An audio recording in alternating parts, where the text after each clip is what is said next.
Chat Capital, what's good? Shred Lords, how y'all doing? ¿Qué tal, amigos? Bienvenido a Chat Capital ahora.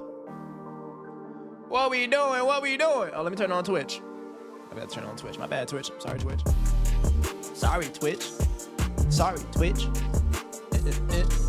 I got the itch. Make some smart money moves. So much to talk about today, gents. Shred Lordesses, we got so much to talk about today. But before we jump into the mix, how the heck y'all doing, man? Y'all doing good, feeling good, looking good, being good, huh? What the heck y'all got going on, Shred Lords? Before we jump into all of the scheduled programming, man, give me some tidbits on how y'all doing, man. How's y'all day? Let me get these lights, camera actions going real quick. Let me get my stream water bottle rolling. W water, chat. W water, chat. And let's go with the cafecito vibes, y'all. What's happening, Shred Lords? What the heck going on? Welcome to the cafecito. Smart Money Moves Cafe. I like that. Smart Money Moves Cafe. A little Smart Money Moves Cafe.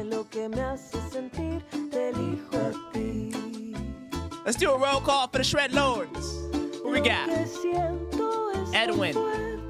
Bienvenido. Chris, bienvenido. Garrett, bienvenido.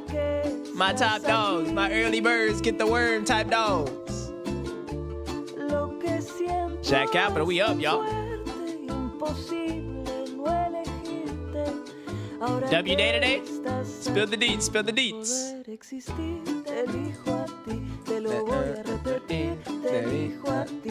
the deets, Shred Lords. It's a lot going on in the world today, guys. Lots. We're gonna react to some cool stuff today. The markets are up.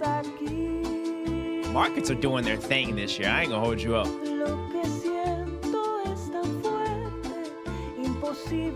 The markets are up. But how the heck y'all doing, man? Garrett made some trades today. What kind of trades you talking about, Garrett? Today, Garrett bought some SSD SanDisk, some Lumentum, and a little bit of LQDT. What's LQDT? I ain't never heard of that one. Hold on. Garrett, you gatekeeping? LQDT type joint? What's LQDT? Liquidity Services. What is Liquidity Services? Garrett, you gatekeeping on us, twin? I thought we all fam here, Twinster. You gatekeeping on us, bro? What the heck is this? Oh, after I put some light into S tier. Light was, for a disclaimer, I'm an owner of Light. Light was my #1 stock of last year.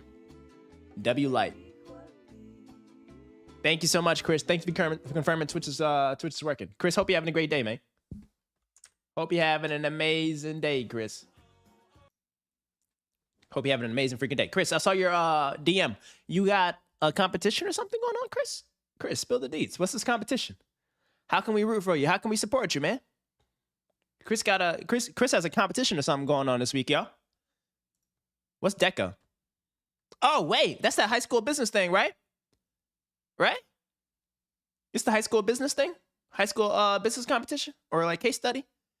W. Hey, Chris, you really a dog like that, man. You really a dog, Chris. Chris really a dog. Chris really a dog like that. What y'all gotta stop playing.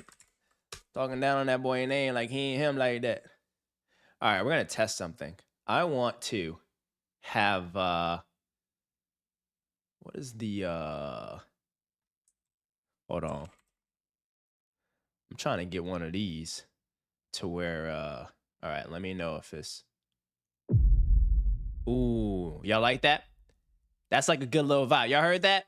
So when it's like we do a little dun dun dun, we do a little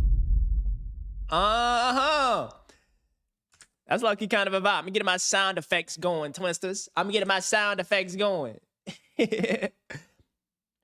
Wait, what's FBIA? What's that? What's that? Bro, you work for that? Whoa. Chris, slow down, bro. Slow down. What you talking about? Chris out here talking about what's this FBI.A? You work for the feds? Chris. You work for the feds? Huh? Be honest with me, man. You working for the feds? Y'all like how I did that? Y'all like how I did that? My little sound effects? W sound effects or what?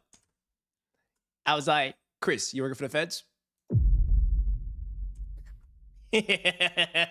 Guys, do not let me optimize my keyboard and buttons to be a full-on streamer. Do not let me figure this stuff out. Burnt Peanut, watch out, little Peanut, all right? Do not let me figure this stuff out, because this is about to be lit, man. It's about to be lit. That is epic. Let's see what other stuff we got. I can get you another one too. Hold on. What's this? Nah, I don't like that one. I need something where it's like a pew, pew, pew. You know what I'm saying? Like a pew, pew, pew. We need one of those for when like Riot-R or freaking Infamous DJ comes in the chat with some bangers. I need like a pew, pew, pew type of sound. Who knows those sounds? What's the name of that sound? What the heck is that sound, huh? What the heck y'all got going on? Oh, wait, before we do that, you know we gotta get a little light skin in the mix, chat. You know we gotta get a little light skin in the mix. We had a great productive day. We feeling good. Hey, chat, give me W day or L day in the chat, huh? W day or L day in the chat. What y'all got going on in life? Hey, this the we just out here in the lobby. Everybody out here dominating their part of life, doing what they can to wake up, be alive, provide for themselves and their families, and work hard. Do the right thing. How y'all rocking, man? Garrett says, bro, got the hotkey sound effects. Infamous, how the heck you doing? I missed your name, man. Oh, that's what his air horn. Yeah. Riot-R says midday. Hey, sometimes we gotta take those. You feel me? Sometimes we gotta take those.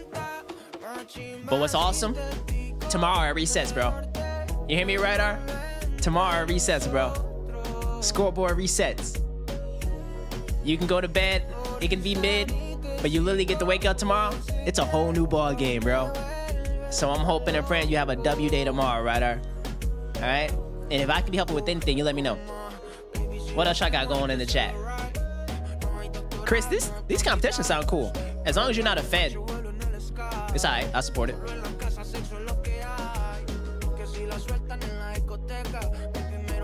Y'all out here throwing all these stocks at me. What kind of stocks y'all got? Hey, the chat capital, AUM. Not bad, right? Not bad, right? Chat capital making moves, y'all. And if y'all missed yesterday, you know we're part owners now of GE Aerospace, Modine Manufacturing, and Clorox Wipes. We out here making moves, y'all. Chat capital is lit. Chat capital is lit. I was looking back last night post stream at what we did yesterday. I'll give you a little thing.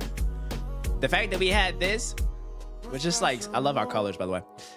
Our theses, we have such W ideas going in. Someone pitched Daikin Industries, Lithium Americas, GE, Modine, Indra. Indra's still a banger freaking name. Someone out there in Spain found us a Spanish partner to get us this stock, bro. And Clorox. We making moves, y'all. Clorox is one of those cockroach businesses. Hard to kill them. You feel me? Oh, okay. Sorry. Y'all reminded me. y'all reminded me. Kenny Finance, we don't start the streams off being light-skinned. We don't start the streams off being light-skinned, all right? That's not what we're here for. We getting money. Let's be real about it. We getting money, Jack. Really our stocks are up 0.5%. Little motion is better than no motion. I need $1 billion. Let's be real about it. Chad, what's good? I'm geek, man. I'm geek to learn today about China. Y'all ain't hear about that XAI merger for $1 trillion business. We about to talk about that too. I got y'all. You ain't even need to watch the news. Just tune into the damn stream. Dang stream. I don't ever see the ground. Wild call by. You can say I'm in the hunt now. Living out my fantasy. They love it when I touch down. Flyer than a plane. What's BFL? Ooh, Radar. You trying to do financial services? I'll keep it $1. I sold out of my financial service exposure. But I look it up for you.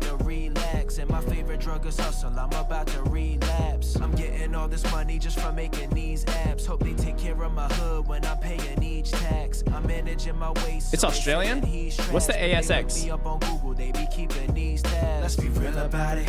I mean, I don't really care about how you feel about it. I mean, I don't even really have a real hobby. That's not a real problem. And I still got it. I need $1 billion.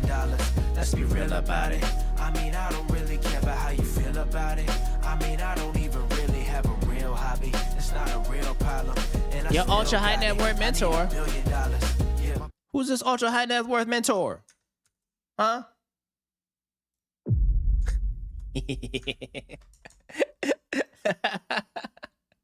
I'm just getting my sound effects going, chat.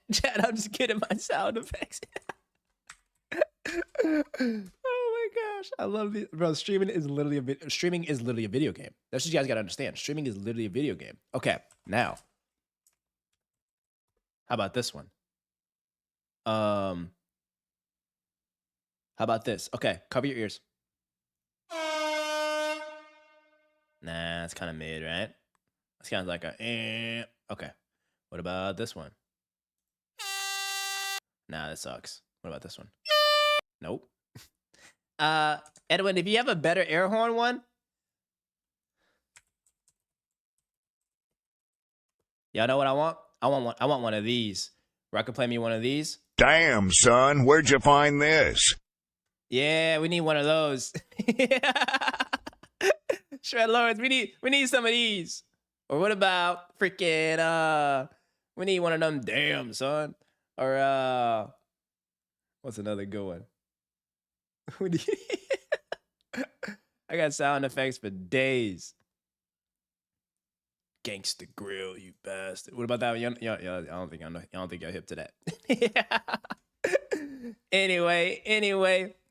Oh, the partial government shutdown? Yeah, that's it's a little, I don't know how to describe it. The government shutdown joint, I think people are used to this. I think they realize the cycle of politics now.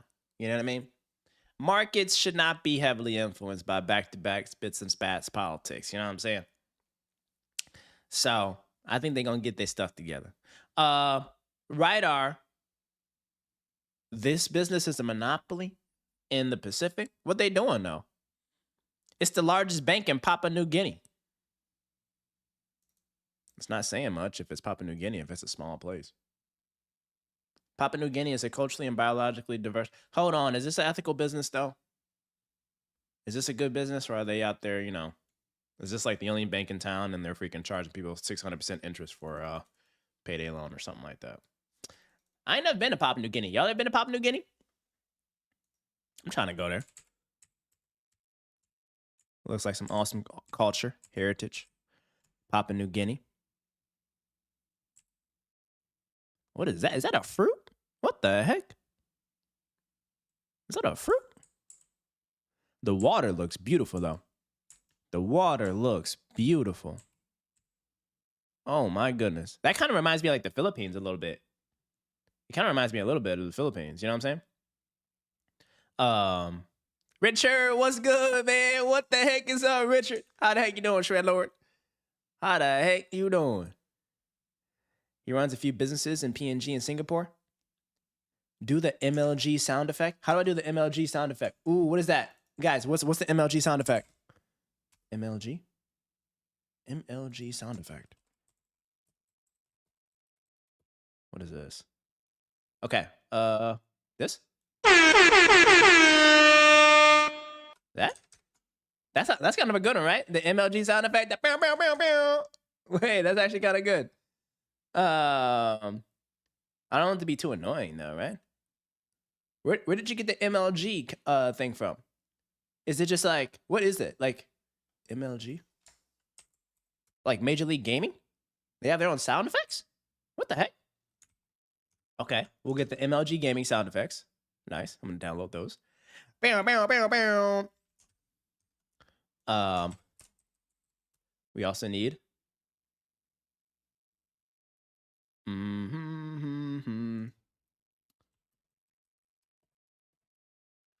we need that like a million. How about this? We need that. Mac, I'm gone now. Oops. Okay, but it's too. We gotta shorten it though. We need like the a minute. I know. I'm sorry, guys. I'm joking. I'm not gonna do it anymore. I'm not gonna do it anymore because we got YouTube yelled at us like the other day when we played those Drake songs. Yeah, your boy almost got you know, I was almost out the mix, y'all. So I'm about to be a little bit more smarter on that. Okay, I act off of instinct and heart, but I got to start applying some logic. All right, so we're gonna find a way to mitigate around those vibes. Okay, so Ryder, your mentor runs a few businesses in Papua New Guinea and Singapore. Did you ask your mentor if he is looking to sell any cash flowing businesses in his portfolio? Did you let him know that Chat Capital is a buyer? The only thing is I'm not in APAC. So I would have to have a general manager. Ryder, you want to be the GM? You want to be the general manager? You want to be the general manager, huh? You can be the manager. I'll provide the capital. You just provide the expertise, day-to-day execution. Wait, Rich, you out here doing jujitsu? Dang, boy.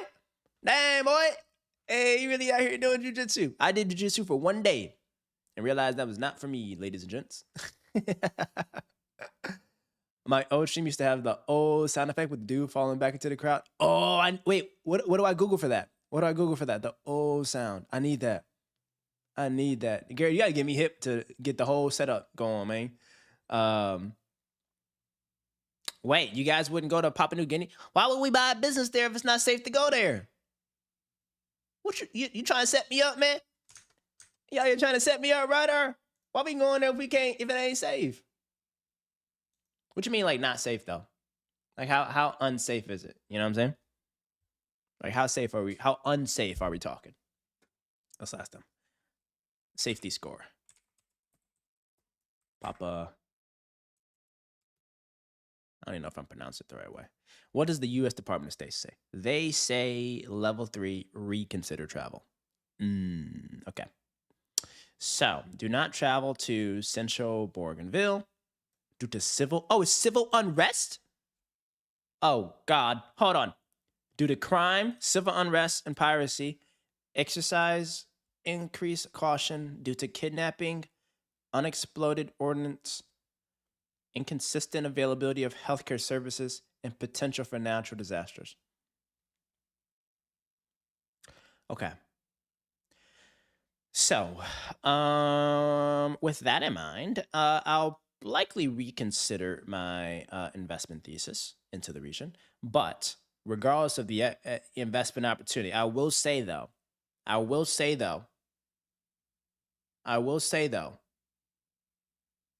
I'm praying for the people of Papua New Guinea. All right. Regardless, I'm praying for the people of Papua New Guinea. I hope the civil unrest ends up dwelling down and that peace is out there. Because as you guys know, you can't fight hate with more hate. You can only fight it with love. So W's in the chat for love and peace. So I'm praying that whatever conflict they have going on, I am not familiar with it. I am not in the loop of it. All I know is that it's an area that my heart is telling me I'm hoping there is peace soon. So if anybody has relatives there, businesses there, investments there, friends there, I'm praying for their safety and hoping that everyone impacted there abroad remains safe and that there's peace. With that in mind, Rydar wants to pitch us a stock there. Okay, let's check the financials first. BSP Financial Group.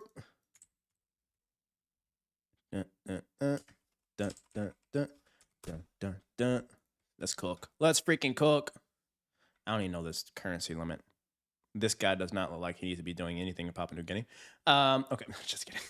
Be nice, Guinea, be nice. Oh man. Okay. Let's do. How do I say what are financials at? What are financials at, huh? Corporate governance, results and reports.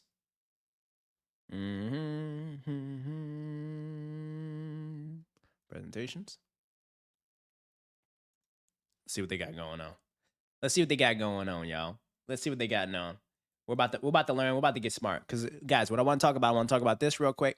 If anybody has any stocks in mind, we got to look at that. Garrett, you also pitched us this, what was this? You said some business, right? I forgot what you said. Garrett, put it back in the chat. What is business you talking about? The LGQT or something like that? I want to look into that. I want to see what's happening with that.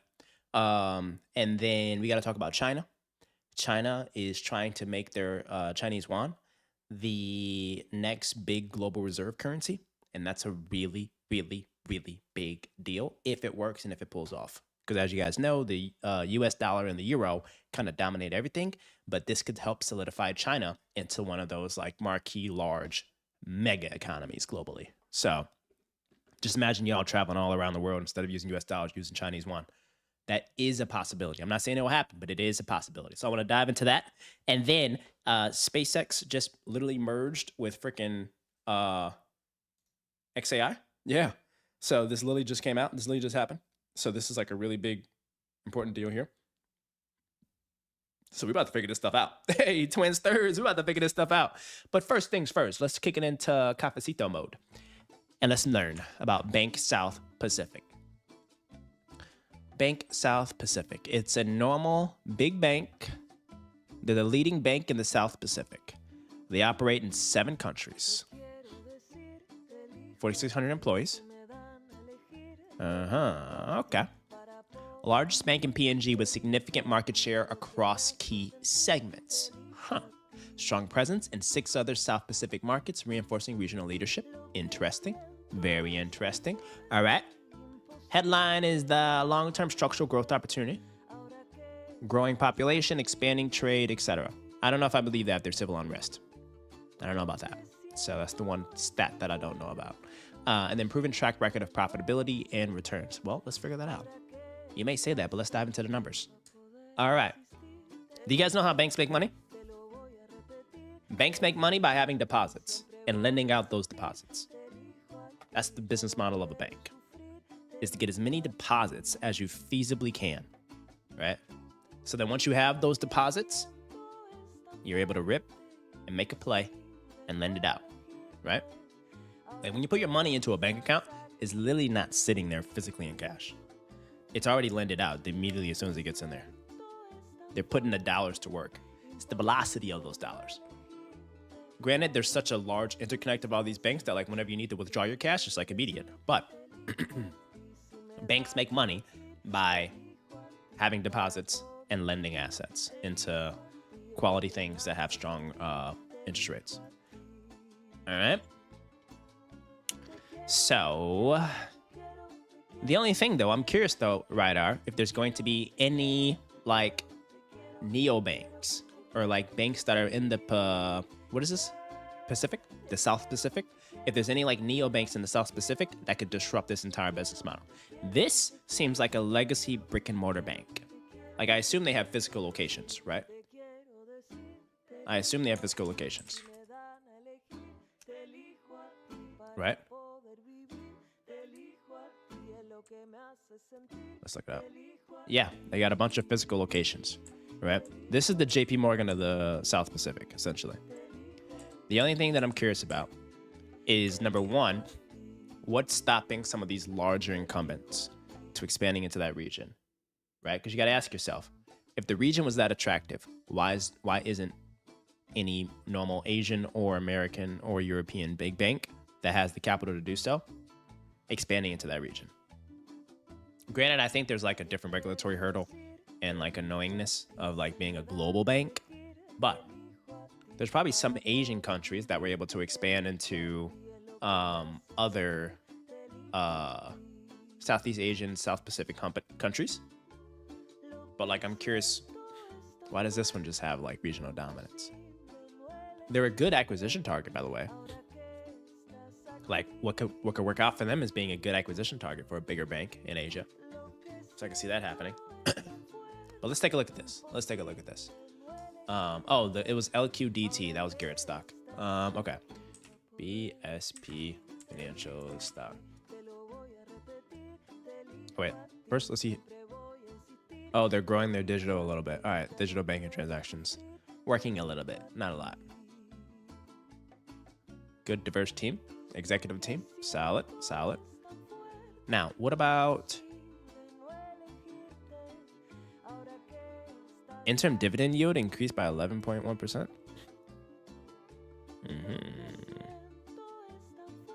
1 year, 57%. 5 year, 136. Their dividends are nuts, guys. Leverage ratio, capital adequacy, cost to income, loan to deposits, return on assets, ROE. This is like a pretty solid ROE. Average bank.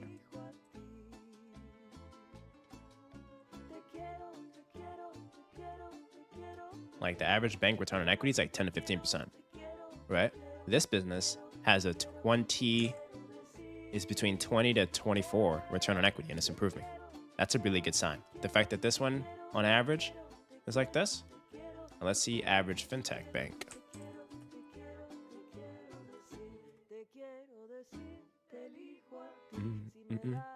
Like it has a ROE similar to like fintechs. So it has like really good return on equity, strong market positioning. The only question is delinquency rates have been falling. That's a good signal. Delinquency rates is like all of the dollars that go out, how many people don't pay them back, and they seem to be relatively low delinquency rates. I like that. Hold on. Rydar. Let's have a conversation here, mate. How'd you find this again? Low-key, this is a good business. You know what I'm saying? Low-key, this sounds like a good business, bruv. At least my smell test. Smell test is just like, feels like a good business. You know? Strong, growing return on equity, better than the average. Doesn't seem like they have that large of delinquency rates, and it's declining over time, annually. They're probably tightening their credit underwriting standards. Strong balance sheet. Strong deposit base.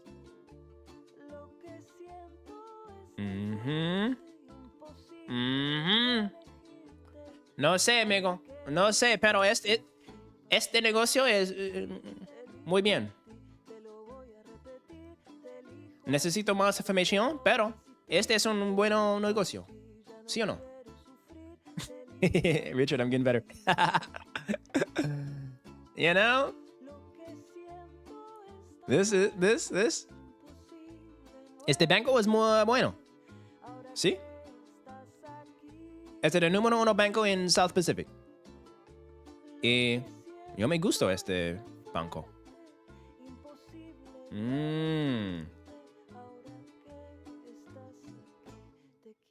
Posiblemente, how do you say possibly? Possibly a good stock. I don't know, I think Rydar, this could be a good one. Wait, this is so relevant. We're doing like a macro day. And we're already looking at South Pacific. The market share is insane. 60% market share. 60% market share. Guys, strong market positioning. How's the leadership? How's the leadership? BSP Financial CEO controversy. Is there anything? Denies of group alleged arrest.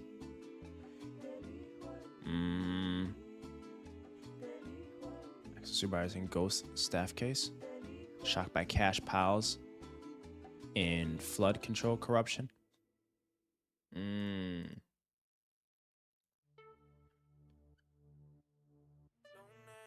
None of this seems crazy. That's old. I don't know. I think it's worth looking into. Wait, your ultra high net worth mentor has millions of dollars in them and is his only long-term hold. That's actually really good. He's heavily concentrated.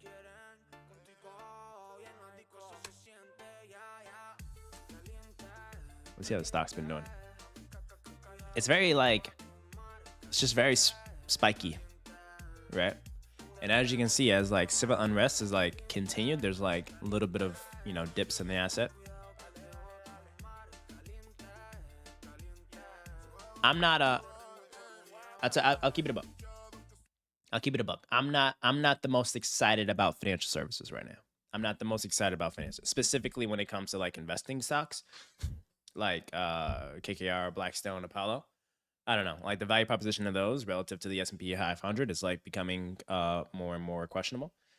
Great firms, but it's as a stock, those things are pretty mid right now. But when it comes to banks, you just have a lot of exposure and sensitivity to consumer financial health. That's a big thing. Also, regulatory dynamics, civil unrest, all of that can impair the ability for a bank to gain deposits, right? So if I'm, in order for me to have very sound conviction, I need all the data around the underlying, economic growth, how the middle class is improving. I would buy this bank if I were banking on the middle class to Papua New Guinea, right? So diligence questions is the number one thing you want to understand is what is happening to the health of the middle class and upper middle class and or what is it called, rich people of Papua New Guinea, because those are the ones that are going to be putting in more and more deposits that have low delinquency rates. And I think you got to really focus. Oh, the mentor actually builds houses for the middle class. Your mentor needs to be in the chat. Your mentor needs to be donating to chat capital because we're giving out a bunch of intel right now, okay? Your mentor sounds awesome. Yeah. Garrett says, financial services is always dependent on the exposure to whatever particular market sectors are on their balance sheet and services offered. That's right. That's his business. He builds houses and buildings for the government and residents. Dang. He's low-key made. He's a millionaire, billionaire. How'd you meet this mentor? How do you guys get mentors, by the way? I used to just cold call people and cold email people and introduce myself and say I want to borrow 10, 15 minutes of your time. And then I just keep building relationships with them. Oh, he's your uncle's best friend. Oh, W uncle. W uncle. Oh man, you're my mentor. Okay. Hey, I appreciate you. I appreciate you. You're my mentor. Nah, man, I'm just a buddy. I'm just everybody's buddy, all right? If you want a good, nice finance friend that has nothing but sound judgment, that's what I'm here for. Y'all know what I'm saying? But the market positioning sounds really attractive. It's just the opportunity cost of dollars in this radar. It's yeah, you can get a stock that's up in 17%. That's exposure to this. That's English, boy. You're not speaking Papua New Guineanese, all right? If you want to get exposure into an asset that has the kind of risk, imagine the risk you're willing to take. Are you willing to take the risk of civil unrest, declining middle class, and increasing delinquency rates due to slowing down of the economy, and get paid 17% a year for that? Or are you willing to take the risk of tech adoption, supply chain choke points in AI, and get paid 200% for that? You know what I mean? So that's why I'm kind of just thinking through. I'm just mainly thinking through what is the value prop of some of these sleepier businesses like this that just has natural structural macro headwinds versus sort of like, better blue chip opportunities. Not that's a bad stock. It's just like if you're gonna take the risk, get paid for it. You know what I mean? Like take the right risk and get paid the right return for it. You guys feel me? That makes sense, guys? But his business is worth like 250 million, but his portfolio is massive, like very smart investor, because he mainly does PE funds, hedge funds, and quantum funds. Oh, do you think he would invest in my holding company? We're not raising any money though, but if we did, theoretically, you think he would? Tell him we're the best in the game. All right. Tell him this is his chance to break into Berkshire Hathaway before it pops off. That could be like super, super cool. Also, X brand. All right. I can't say their name, but today we locked in a brand new brand partner for the channel. All right. Wait, okay. I'm gonna say that again, guys. So W blank brand name. We locked in a brand new brand deal and partner. That's a long-term partner for the Kenny Finance empire. It's a little too loud. I tried. It's a little too loud, but it's kind of good, right? The minimum investment for my holdco. I don't know. All right, let's have a story about this, guys. Let's talk about this. So I'm being a little stubborn, kind of a lot of stubborn. Like right now, life is like really cool because I get to do what I want. I have 100% ownership of the holding company. We're about to close on this deal. It's 100% mine, and we're not raising any equity or any capital from LPs on this deal. And I get to like joke around and learn stuff on YouTube, and that's really cool. But here's the thing, guys. If I raise capital, like LPs are annoying. Like no disrespect to any LPs, but like institutional LPs, like if I were to raise from like a pension fund, endowment fund, like ultra high net worth individuals, family offices, it's like having bosses again, And were you guys on stream when we did the math of, wait, we did it on stream, right? We did it on stream where we did the math of walking through the returns of if you like self-fund a deal versus doing a bigger deal that you raise capital on, right? And it showed that like net, the personal gain is like nearly equivalent. Did we talk about that? Yeah, we should run it back. I don't know if I have it on here. It was like a long segment though. Let me see. Did we do it? I'll find it later. But the thing is, guys, it's like I'm getting asked by a lot of people to invest in this fund. Like a lot of people. There's like a big wealthy family office in Chicago. There's like some folks in New York. We got freaking like fund of funds that are out here in California. Like a lot of folks there's high demand for Dreamline right now. And it's my biggest question is like if my main goal is literally to be living like this, right?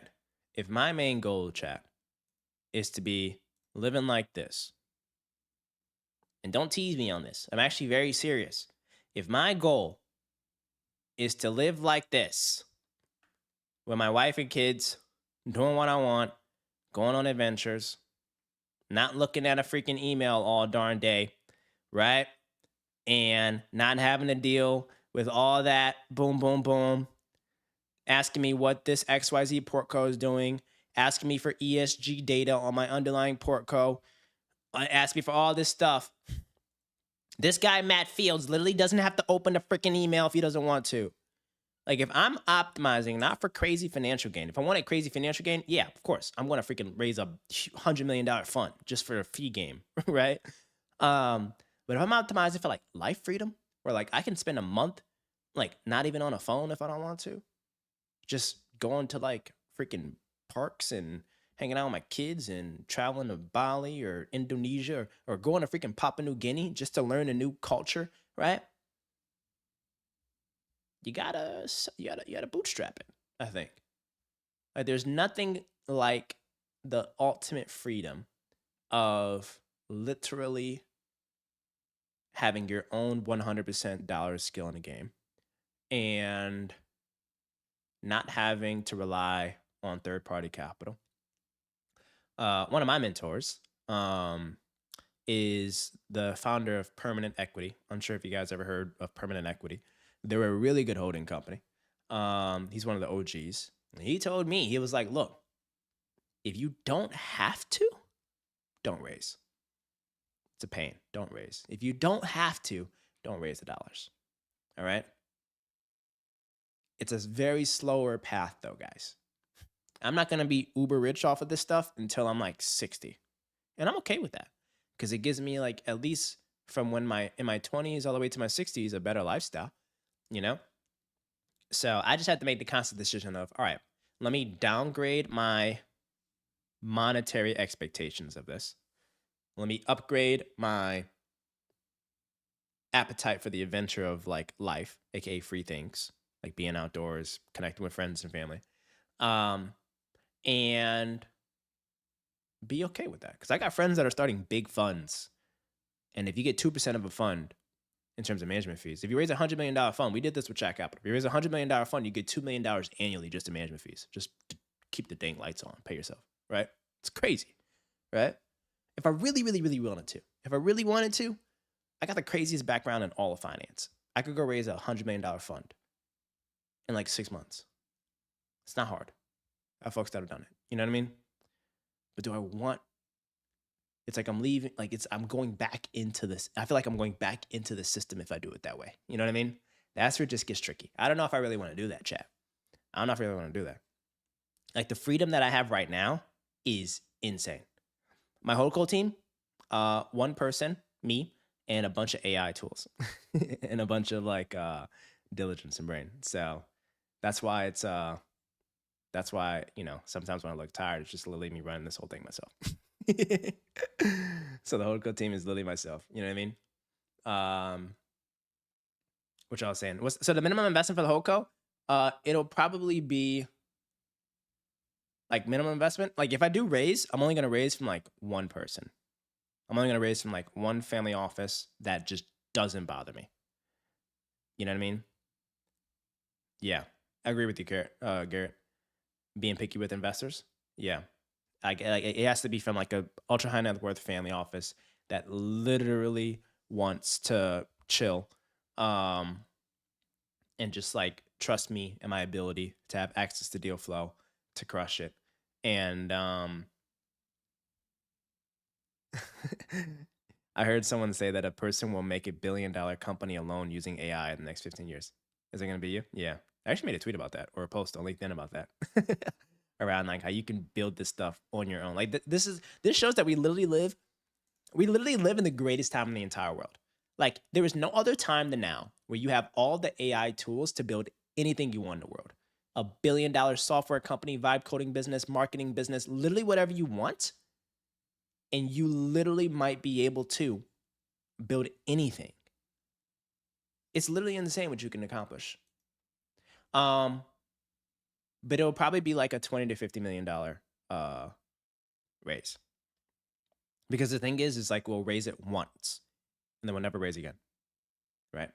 And like some of the whole co-investors that I've met and talked to, they like the idea of backing a holding company that raises once, not the $20 million at one time, but just like over the lifetime of the holding company, call it like 50, 70 years, 20 million or 50 million in escrow. And then it's like called when there's a new deal or opportunity. You know what I mean? That's like the playbook. That's the playbook. But like, hear me out. There are no excuses at all to not give it your best shot to build something bootstrapped, 100% self-funded. There is literally every available piece of talent being worked on by AI right now. Is you got to be creative. You got to prompt it well. Like you are able to build a world-class hedge fund, private equity fund, software business, AI agent, whatever you want to build, there is someone building it. Like there's no excuse not to give it a shot. Like no excuse at all. while you might be sitting here thinking, OMG, I need to have everything perfect. I need to have my deck made. I need to raise $100 million in order to start and build something. There's literally some cracked kid that is literally hyper-focused on leveraging every available free resource that he or she has at their disposal. They're vibe coding everything. They're learning everything they can on AI. They're building all these types of agents and LLMs. They're doing whatever they can to get a leg up without needing all this external nonsense. You know what I'm saying? So build with speed, tenacity, and scrappiness. And bro, that's $1 billion recipe right there. Am I right or am I wrong, chat? Am I right or am I wrong? You know what I'm saying? Am I right or am I wrong? Right? Like, I think you guys, like Garrett's, you're doing it. You're building a freaking $1 billion institutional grade quant shop. Bro, you're about to be the next Citadel, and you're doing it on your own. Like, I'm so dead serious. You're about to literally build the next Citadel, and you're doing it solo. Rydar, what's the number though? Maybe my mentor would invest. He's very chill. What do you want to do, like, for the whole holdco or just the deal? If he wants to do for like the whole holdco, I'd probably do like $20 to $50 million raise. But if it's like on a deal by deal, like for a platform or something, maybe, I don't know, like 5, 10, you know, I can show you guys the math of like a roll up to show like how much money you need to raise to execute on a roll up. Like, I'll show you an example here. Let me make sure I don't share any bad information. Where's Project Wi-Fi? Here is Project Wi-Fi, right? Project Wi-Fi here requires project here. Like we want to do a rollout. Like the owner is like, I'm willing to sell to you if you can enable me to like get $100 million exit. And in order to do that, you kind of need $50 million of equity raised to like do and pursue the acquisitions and integrations and all that, you know? But you get like a crazy, ridiculous exit and the carry check. Like that's how it typically works. Like the carry check on that is typically like a big one. 2% management fee, 20% carry. But that's like more transactional roll up.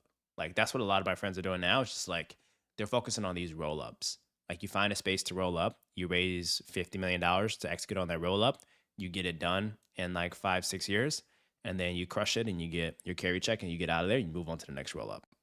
And then you keep doing that, raising money until you have enough capital on your own to do your own roll ups. You know what I mean? But I don't know. This doesn't give me to like field days. You know what I'm saying? It doesn't give me to field days. You know what I'm saying? Let me get back to my let me get back to my this here. Let's get back to let's learn about China, shall we? Rydar, was this helpful though? On BSP Financial Group?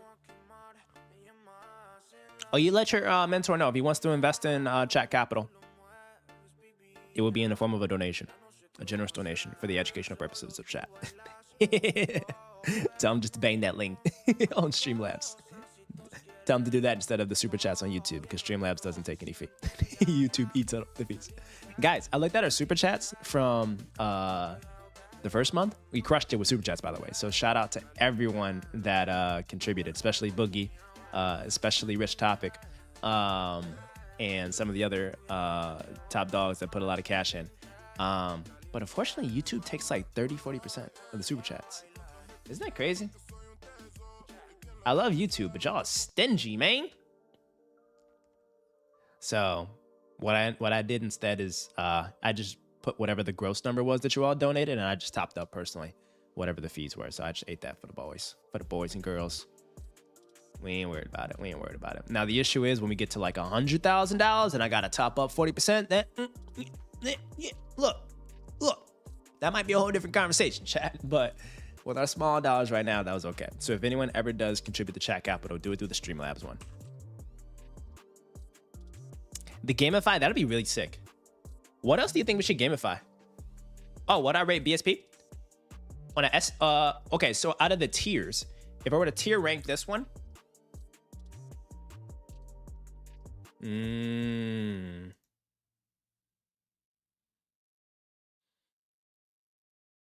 Let me think. Let me get a little brain blast. All right. So BSP Financial Group. I would tier this one as B tier. B tier primarily because BSP Financial Group is the largest bank in Papua New Guinea, the largest bank in the South Pacific. They have low delinquency rates. They have strong return on equity, 23% return on equity, when the average bank has a 10 to 15% return on equity. It also has growing large deposit base. The only issue is that banks are heavily sensitive to regulatory environments, political environments, but more importantly, there is civil unrest unfortunately happening in Papua New Guinea. And as you can see, that volatility is also being reflected into the stock. So if I'm looking to buy into a name that has exposure to that kind of risk, political, geopolitical, civil risk, I better be paid for it. And 17%, that's not good enough. I could put it in an index fund, right? So with that in mind, I would put this at B-ish tier, more leaning on the B minus. But if there was no civil unrest, if the middle class had data points that it was continuously growing, I would put that at A tier max. But I'm not the biggest bull on financial services companies, but this one at least has a strong market positioning, 60% market share. So I don't know. But chat, what do you think? What do you think? Let's actually vote on it. Let's vote on it. Let's vote it. Papua New Guinea. What are we doing here? BSP Financial. It's not an official vote for the portfolio because we can't actually buy it because I don't think they have ADRs. But BSP Financial, chat. What are y'all doing for educational purposes? This is not to go into the portfolio, but for educational purposes, based on what we know, what would you all do? And Garrett, that's a really good idea. Okay, so you say it's the top 3 monthly donos get exclusive insight and content and thank you message and name displayed somewhere. Ooh, that's a W. Wait, guys. So I don't know if you noticed this, but hold on. Let's go to Kenny Finance Live. I don't know if you guys noticed this, but we do have where's the Kenny Finance Live channel? We have our second channel, right? Kenny Finance Live. Yes. So we have Kenny Finance Live. And Intel is down. Really cool vid. Thanks to everybody that watched this. But at the end, we do put our top supporters at the end of this video. So you guys ever want to get on the list of the top supporters, you guys know what. And YouTube actually thinks that you're going to enjoy this next bada bada boom. But that's really cool there. But we're going to find ways to gamify it and make it more exciting. I have to ask him about it because he has a close relationship with the government and his business affects the middle class. I feel like you got enough subs for a Patreon for that recurring revenue. Yeah, that'll be cool, but I don't know. I really haven't, like, people have told me to do like communities and courses and Patreons and all that. I haven't turned on any of that. I've just been focused on trying to deliver the most free, valuable content out there, guys. I don't want to go crazy on all the hyper groups and monetization and all that, or memberships. I got to figure that stuff out. That's what Boogie plays. Boogie plays the role in that. He's like he's the revenue guy. So I'm just the yapper on camera. Whoa, hold on. What the heck? Hold on. Dude, you're saying his close friend is about to be the prime minister as well. Whoa. We got a lot of intel. We got a lot of intel here. We got some, whoa. Okay, first of all, Ryder, this is a pretty crazy setup. This is kind of wild. And if anybody is watching this, this is purely educational purposes. All of the available pieces of information that we're learning about on the chat as well as on the internet is publicly available information. And we are just learning about investment opportunities. I am not a holder, investor, and I don't intend to own BSP Financial Group. And we are doing this for educational purposes. In case the feds are watching, read the disclaimers down below. Because we got Chris on Twitch that's doing a competition for the FBI. You should have told me that, Chris. All right? Now I know I got feds up my back. You know what I'm saying? Not saying you're a fed, but you're going to be affiliated with the feds. You know? Just kidding. We love our government workers. But does that make sense, though? I would put this as like a B tier, actually. And most folks are voting pass on this one, actually. For folks that voted pass, why is it a pass? What do you guys think is like the rationale for the pass? Is it mainly the civil unrest? Is it the civil unrest that's like the rationale for the pass, guys? Let me know. Let me know. Okay, Garrett, can you stop gatekeeping and tell us about this? I've been waiting all freaking day, bro. Garrett, I've been waiting literally all freaking day. You got a business that's literally growing 6% profit margin, growing 11%. It literally has freaking net incomes growing 22% quarter over quarter. Bro, where do you find these things? How come you haven't told us about this? It's my first time reading this name. Reverse supply chain logistics. Oh, is this like IT asset disposition thing? You know, is it one of those ITAD businesses? I looked at that space. ITAD, to where like they go recycle like old laptops and equipment and stuff. Is this what they do?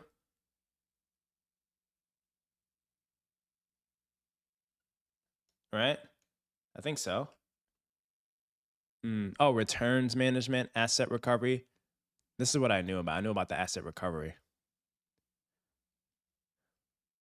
Or wait, hold on. Inventory listings. Hold on. This is a cockroach play? Whoa. Okay. We're going to Gemini. You know what we do. We're going to Gemini. What's the name of this stock? Liquidity Services. And the reason why you haven't pitched it to Chat Capital is because... Question mark. Stock hasn't really moved. All right. So we're not missing a huge wave right now. It's only up 1%. What's the catalyst on this, though? American e-commerce providing surplus asset management through a network of online marketplaces. It serves businesses and government agencies by facilitating the resale of surplus, returned, and end-of-life goods. I wonder what kind of goods are actually included on here. All right.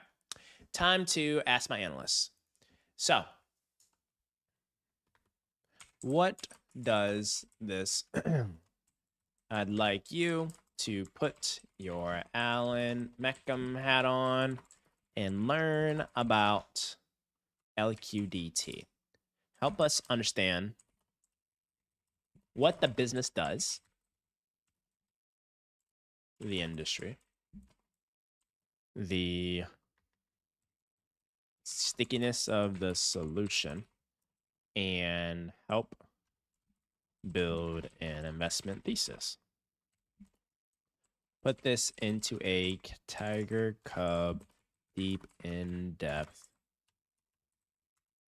looking around the corner style investment memo. All right, you know what to do, Gemini. You know what my prompting skills for AI has become absolutely freaking elite. Let's freaking rock. All right, but let's talk about this. Let's talk about this. All right. Liquidity Services, NASDAQ ticker LQDT. My Gemini analyst says it's a buy. All right.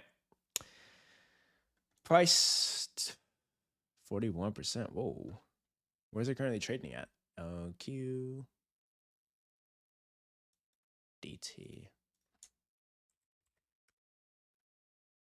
It's at 34. Okay. They operate the world's largest B2B e-commerce platform for managing and reselling surplus, return, and end-of-life business and government assets. The investment thesis is based on the company's strong marketplace network effect. It transitioned to an integrated, data-driven e-commerce platform, relatively low valuation compared to its growth-oriented. So they provide surplus asset management through a network of online market. What are these assets? They partner with Fortune 1000 corporations and government agencies to help them monetize unused or obsolete inventory and capital assets. The company operates through several key segments and specialized marketplaces: Gov Deals, auctions for local, county, and state government surplus. Oh, wait. Hold on. Whoa. So it's like whoa. Wait, see, we can buy like actual government stuff, like cop cars and freaking wait a minute. I want to buy a vending machine. Let's see if they have a vending machine. Let's see. Dude, what the heck? Wait, hold on. We can buy a drink vending machine without keys for $75 from this government surplus site. Holy guacamole. What the heck, dude? $7. Oh, it's an auction. It's like an eBay. Interesting. Now, the question is, why would someone list it on this site versus eBay, right? I think there's rules and regulations around government assets being listed on marketplaces. All right. Retail Supply Chain Group, they manage and sell excess and return consumer goods for large retailers in the US and Canada. This is majority of the revenue. Capital Assets Group, manage and sells surplus industrial, scientific, biopharmaceutical, and energy equipment. Okay. So, they handle the entire process for us clients. They handle the whole supply chain. Industry analysis. The B2B surplus market is massive, fragmented, and historically inefficient, relying on traditional liquidators with opaque practices. Liquidation services transforming this industry. We should be buying up a lot of these liquidator businesses, low-key. That's a roll-up. That's a roll-up right there. Next, market size, growth. What's the GMV? $2 billion. 5 business could withstand different. It's intriguing. In downturns, businesses tend to... Whoa. Garrett, listen to this. In downturns, businesses tend to generate more surplus inventory and focus intensely on asset recovery, making their service vital. You feel me? You feel me? Okay. All right. Now, network effects. They have the largest base of B2B buyers. This scale is a significant advantage, attracting sellers who want the highest recovery value. In order to do that, you need to have a lot of bidders on there. Facts. Do it for you service. They have a whole white labeled solution or white glove service to outsource the entire process for surplus management. They have a large data set to ensure fair pricing. And then they have tech and AI. Okay. They're using AI ML to quickly find assets that make sense. They're lying. It's just eBay, but for government stuff. Let's talk numbers. They have 43% gross margins, 11% return on capital, 1.3 time asset turnover, very low debt, and it seems to be at a pretty low valuation. Okay. The investment in LQDT aligns with the philosophy of owning a high-quality, cockroach-like business with a clear moat, network effect, data, and integrated service offerings. The business model enables the circular economy and appears to be gaining market share in a large, under-penetrated market. The key risk is customer concentration, losing big contracts, and then volatility. What do y'all think? What y'all think? That sounds kind of cool, right? That sounds like a cool deal. This is a good name. My only thing is I don't see a catalyst. I don't see a catalyst to kickstart more growth. I think it's just like slow and steady GMV growth and market share gain, not against competitors, but against offline participants that are using these traditional liquidators. And but nonetheless, this is like a pretty solid business. I like this. We got to find more like this, more cockroach-like businesses. I wonder what happened here, though. They made it fall 40% at the beginning of 2025. Caught it $40 for 3 months.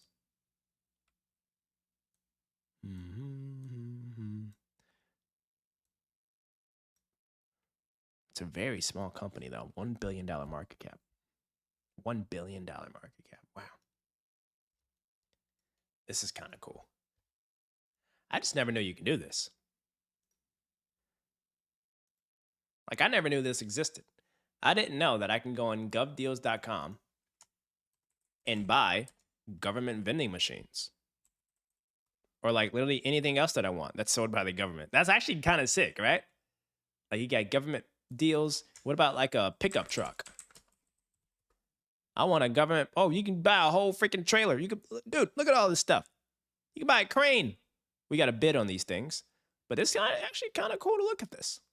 It's actually really nice. What about this? Let's see if they have an Xbox. You can even buy an Xbox from the government. I can buy 12 Xbox 360s for $50. Chat, this is a buy. Chat, this is a freaking buy. I can buy freaking, ooh, you know what I would do? Buy all these Xbox 360s, strip them, put it, sell all the extra pieces on the aftermarket, and then just use the storage. Clip the storage. Yep. Did you guys know that people are like stealing like RAM from Costco samples? Isn't that crazy? Like, it's getting out of hand.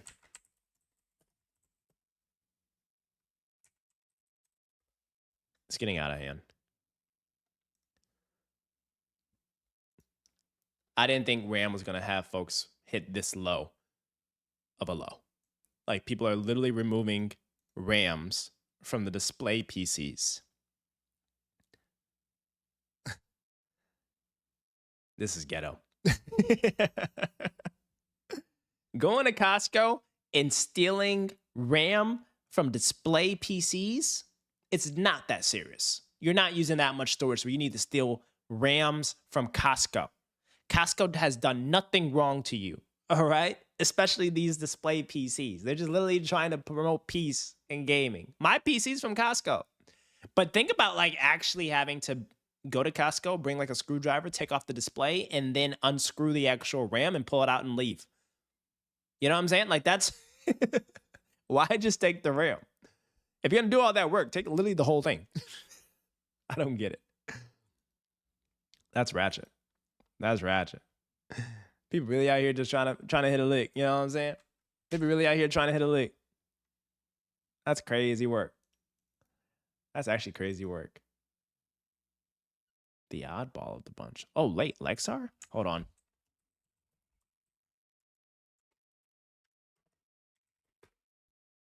All right. Let's see if they have. Lexar does not have a publicly traded stock. It was acquired by Logisys. Longsys. Oh my God, you already talking to your mentor? Oh my goodness, wait, you're actually talking to your, wait, oh my God, hold on. You're actually speaking to your mentor about this stock? Tell your mentor I said hi. Don't tell him I want him to invest yet. Just tell him I said hi. And that I appreciate him for all of his services. For mentoring you. Why? Because I care about Rydar. And if he's a good guy, Rydar's, he's a good guy of mine. He said, civil unrest is PNG's national sport. That's so funny. That's messed up, but it's Papua New Guinea's national sport. Hey, if that's the case, long BSP. Let's ride. All right? Long BSP. If that's the case, jeez Louise. That's some crazy work, man. That's some crazy work. All right. It's time to learn. We learned about that. We learned about that. LQDT. This is a banger idea. The only thing, though, is you got to think about a catalyst. You got to think about a catalyst. Like, what's going to get it to go to 5040? You know what I'm saying? You speak to him, like, every day on WhatsApp? That's nice. That's nice. Find ways to add value, too. Like, whenever you can. It might not be a lot. But just, like, whenever you can, like, always try to add value to your mentors. And often let them know that you appreciate them for their time and their expertise. You know? That's crazy. Wait, Ryder, are you from PNG? Where are you from? Where are you from?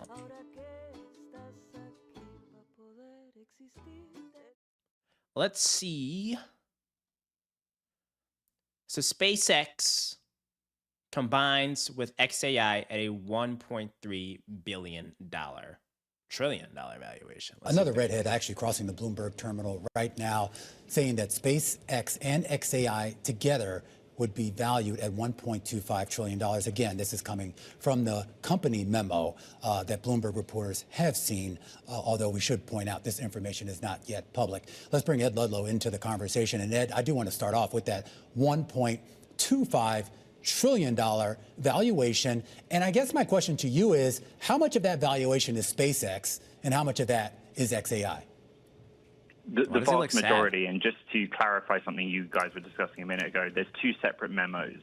The valuation comes from a memo that's been sent out by SpaceX's CFO, Brett Johnson. So, it's based on the terms of the combination, $1.25 trillion valuation, but a share price at $526. You can do the math on the value add. SpaceX's last valuation was $800 billion in the tender we reported. I'm confused. Where's this memo? Where's this memo? I don't want to hear from the news guys. I want to hear from the source. SpaceX, xAI, memo.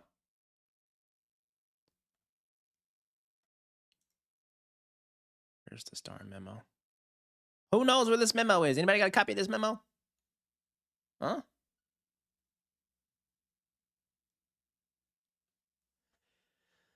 This is insane. All right, we got to get smarter on this ASAP.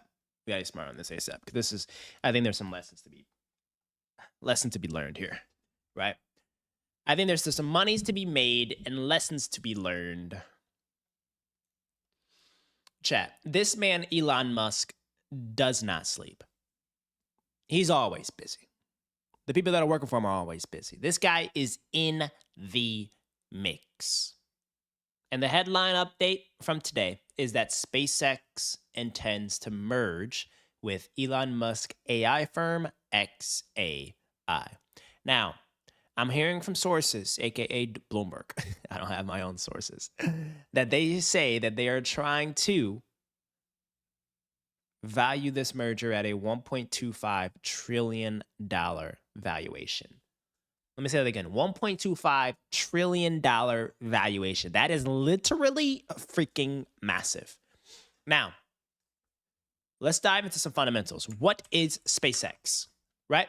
Does everybody know what SpaceX is? We should, right? Hopefully you guys know what SpaceX is. SpaceX is Elon's effort to make the world multiplanetary. He wants to send us to Mars and the moon and other incredible places to expand life in this galaxy. And he's pretty darn close at achieving this. He's spending so much money to send folks out there.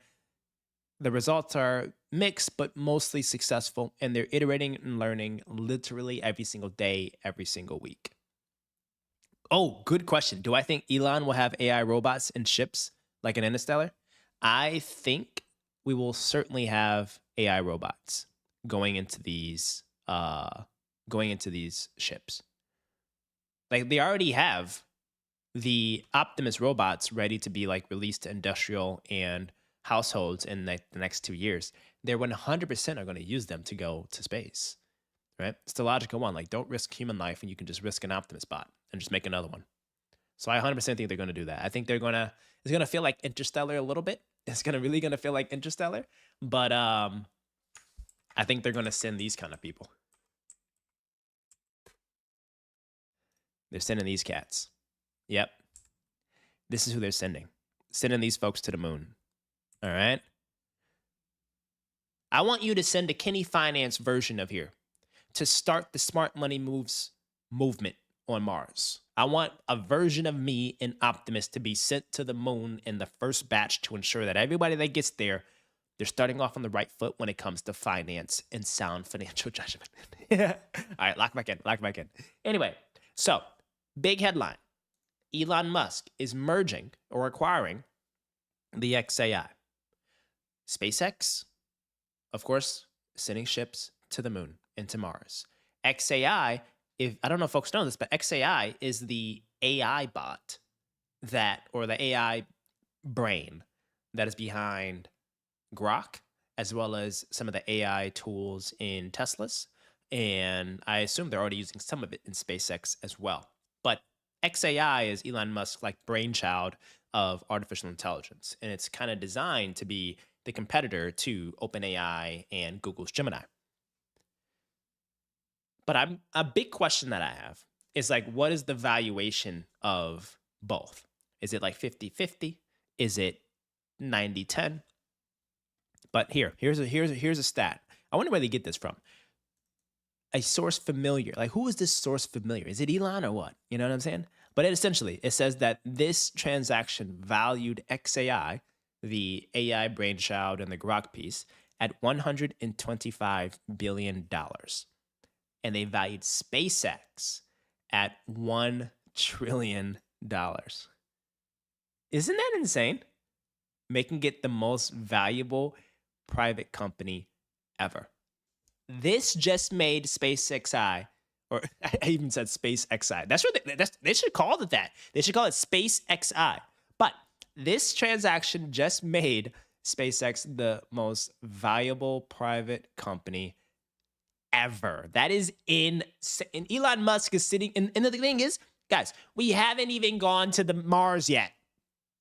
We haven't even like built an economy up there yet. We're just like building a shuttle to go up into space. Just imagine once like it's working and there's like civilization and there's an economy and houses and buildings and all these kind of things. Just imagine when this stuff is like up and running.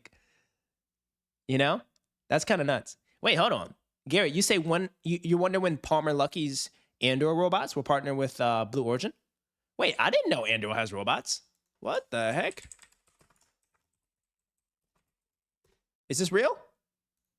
I know they have like a bunch of freaking like fighter jets. I didn't know they had robots. First of all, these fighter jets by Anduril are literally next level. Shout out to whoever their camera people are. This is very nice graphics. That's a beautiful rocket. Like, that's a beautiful rocket.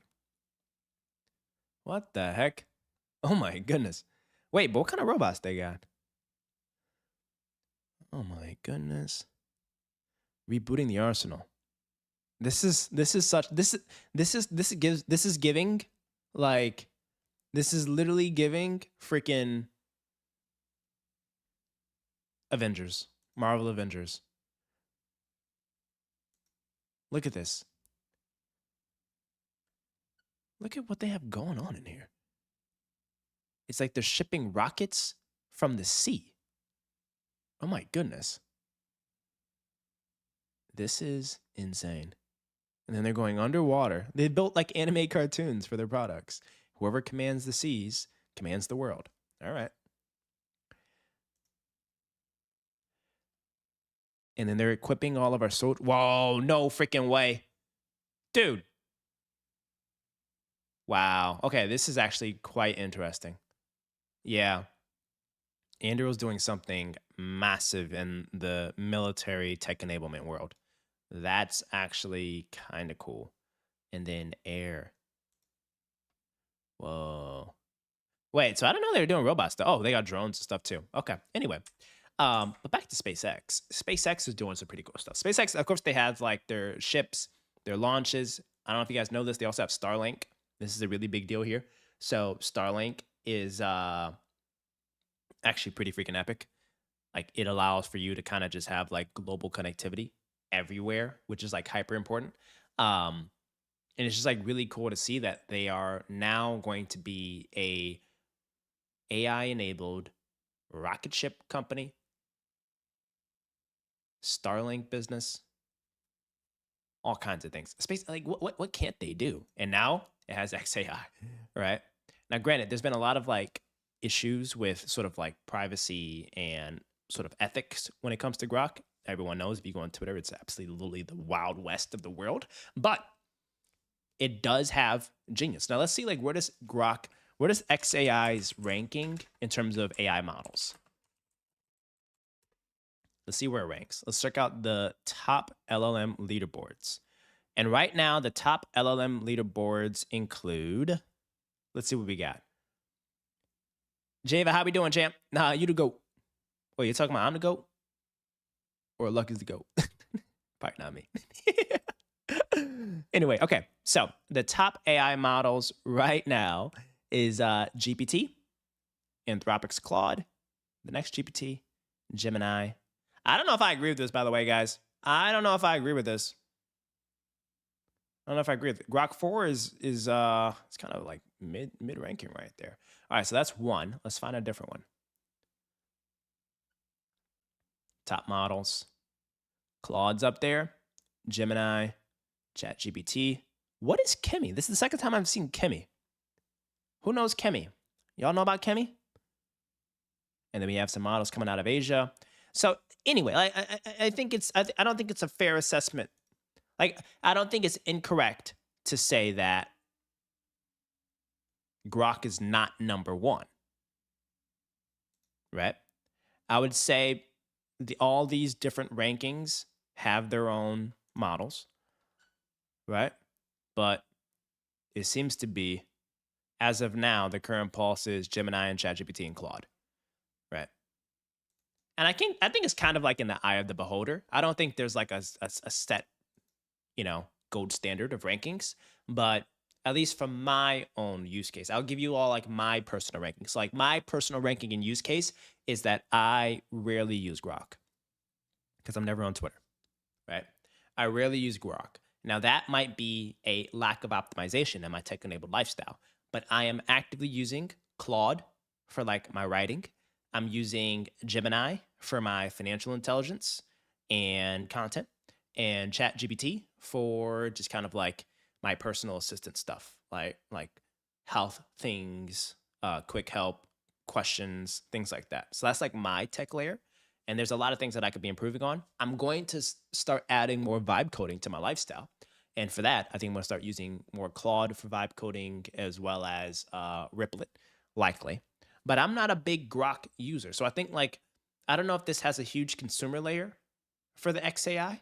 But I will say, though, XAI being further integrated and unlocking more potential within Elon Musk's businesses, that's a very logical, clear play. That's a very logical value proposition. Do you agree with me, Chad, or what? What do you guys think?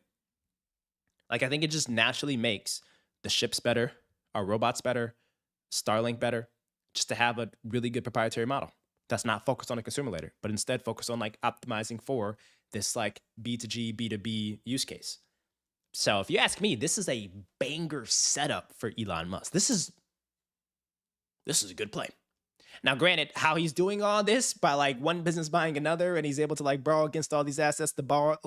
This is insane. He's a genius. Whoever is his personal CFO or whoever his holdco person is, I think is freaking genius. All right, because he just somehow prints cash to do $1 trillion transactions. But let me know. Let me know down below. Is this a good deal or a bad deal for SpaceX? So vote it in the comments. Click the answer on the poll. Chat, you already know what to do.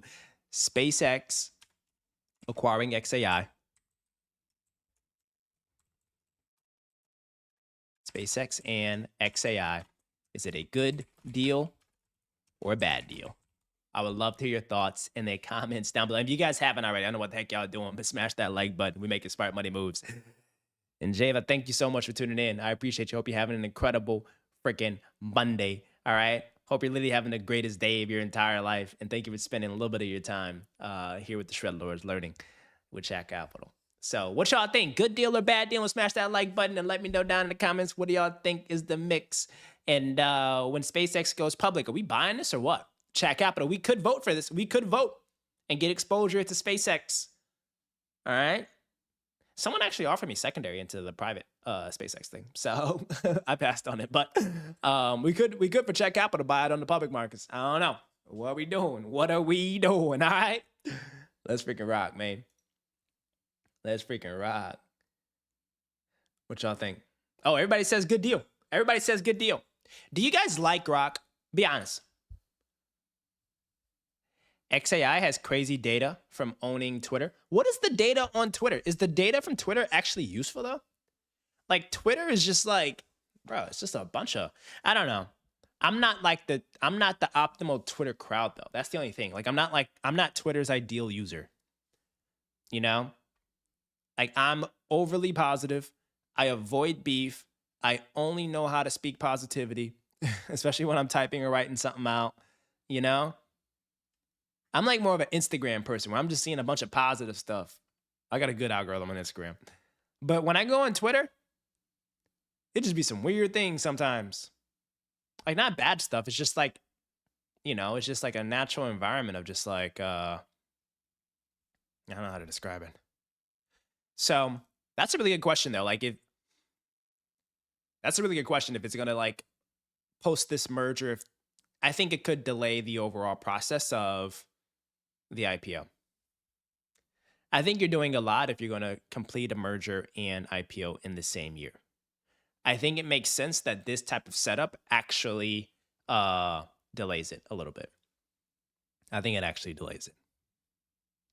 Because then it gives it a little bit more time within the realms of a private market and a privately held business to actually unlock more value within XAI, as well as integrate it more within your business to make the overall margin profile or like actual overall business valuation better. I think it just makes more sense to just like stay private a little bit. But there you have it, chat. Elon has done it again. SpaceX is looking to acquire his own company, XAI, rumored to be valued at a $1.25 trillion valuation. That is literally nuts. Most of it, 90% of it, $1 trillion worth is expected to be SpaceX, and $125 billion is expected to be from XAI. Granted, I'm not the XAI type of user. I barely use it, but I hear Grok is really freaking good. But what do you guys say? Are you buyers or are you passing on SpaceX now that you know that they now own this XAI Grok layer? I don't know how Elon Musk does it. He's such a beast. It's insane. $1 trillion man. Y'all buying this or what? $1 trillion man. Y'all freaking buying this or what? Regulatory pushback would be minimal in this admin. But they need time to complete the merger? Yeah. But I will say though, Garrett, Elon does not mess around with timelines. He don't play none of that stuff. Whatever you think is humanly possible, he's like, get it done in half that time. That's the one thing that I respect about Elon Musk.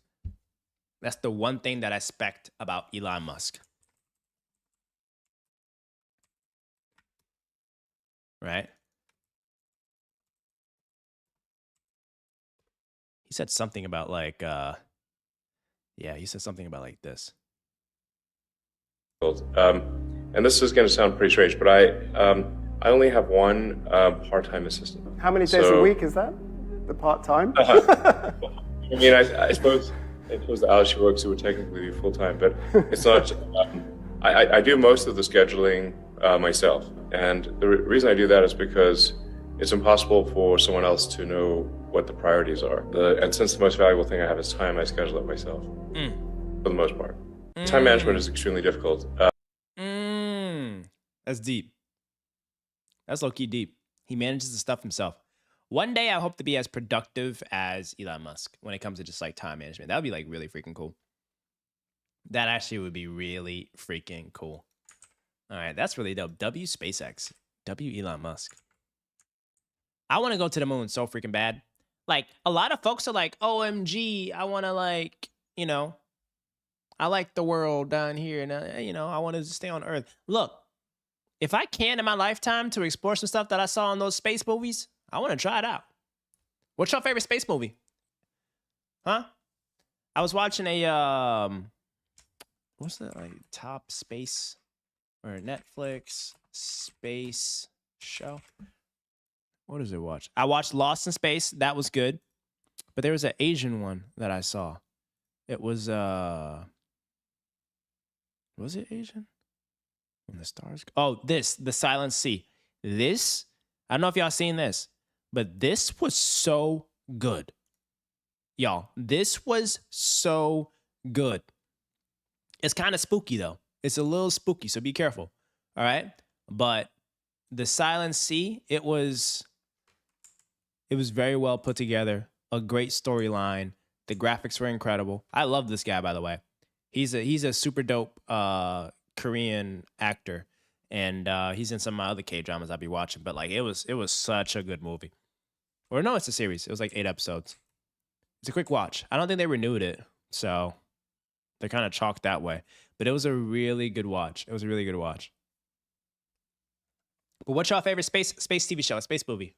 I love the space ones. And do y'all think we're gonna have like a future where it's like, you know, like the space ones like this? You know what I mean? With these kind of robots? Or do you think it's gonna be a future that's kind of like this? Like The Last of Us. To where like some type of like disease spreads and we have like COVID 5.0, but it spreads across the whole world and literally turns Kenny Finance into like a freaking walking zombie, you know? You think we gonna have you think it's gonna be more like this in the future? Or is it gonna be more like futuristic space stuff? What y'all think? Or maybe all the people leave and those that are left have to deal with the Earth that's like The Last of Us, but everybody else is up there in like space world. You know what I'm saying? That could be a crazy setup. I don't know. It's just like now, like all the stuff that I was watching as a kid, literally all the stuff I was watching as a kid, like the Quarantine movie, Walking Dead, Last of Us, like those space movies, all that stuff is becoming literally like real. Like, you know how close COVID is to like one of those quarantine movies? Or like it was like 1 week away from like a zombie apocalypse. All the cool futuristic like Star Wars, Star Trek stuff. We got people literally building that stuff right now. We just need a successful trip and mission to go up there. Like all this stuff is kind of real. Like you gotta take a step back and realize like innovation's going crazy right now. Like we're doing all the stuff that used to be fantasy back in the day, you know? Living 1.5 hours from Cape Canaveral, I've seen the rockets launch plenty of times, but Interstellar is my all-time fave. Yeah. The Las Vegas tunnels are the normies' futures. Low-key, that's facts, Garrett. Low-key, that's facts. Low-key, that's facts. Interstellar was so good. That was a deep one. That's a deep one, man. Interstellar is so good. I wonder if there's like anything equivalent to Interstellar. Movies like Interstellar. Wait, what is this? Movies like Interstellar with a vampire? Or someone said like Interstellar with a vampire. All right. 15 space movies to watch if you love Interstellar. Space Odyssey, that's an absolute classic. Solaris, I've never seen that one. Ad Astra, that was really good. That's with Brad Pitt. First Man, I've never seen that. I think it's like an old. I think it's like an old replay. Yeah. It's focused on the Apollo one. Gravity, that was okay. I didn't like it that much. The Right Stuff. What the heck? What is that? Apollo 13, classic. Sunshine. What is Sunshine? The Black Hole. It's crazy that in 1979 they had like this type of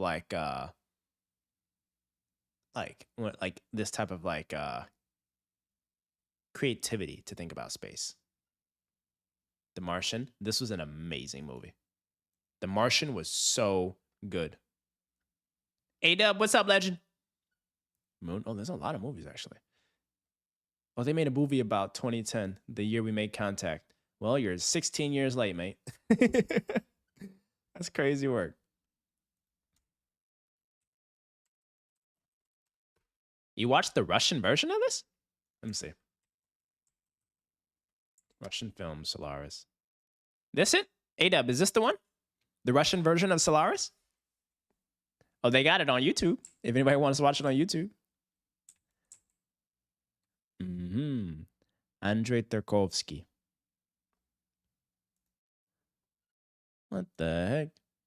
Uh-oh.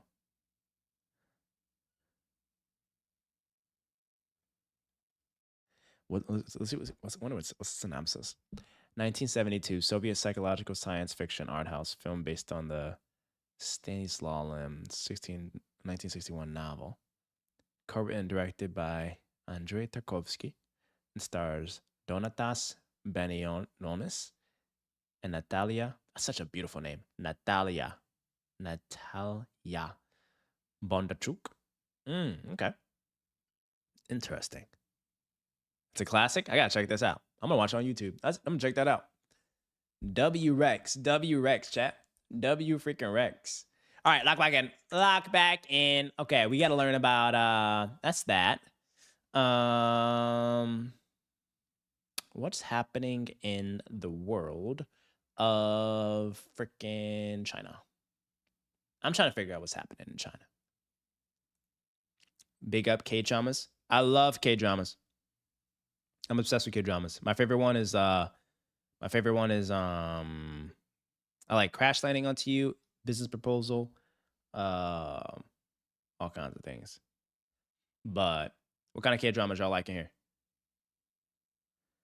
A Alita? Bro, you want me to watch something from 1924? That's crazy. That's almost 100 years ago. The heck? Lily almost 100 years ago. Dude, that is wild work. What the heck?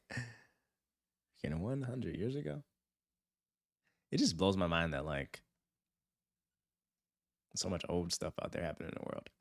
All right, what's the best way to get smarter on China? What do y'all think? I think economists, maybe?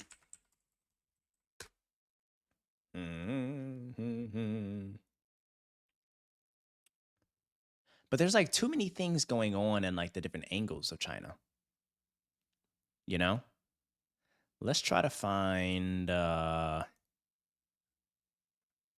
gotta be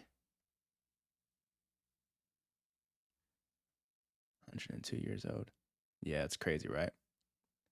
They're out here talking about going to Mars, 102 years old. That's probably some stuff that like fundamentally changed Elon Musk's childhood. Like when he was a kid, he probably like watched the old version of that and became obsessed and wanted to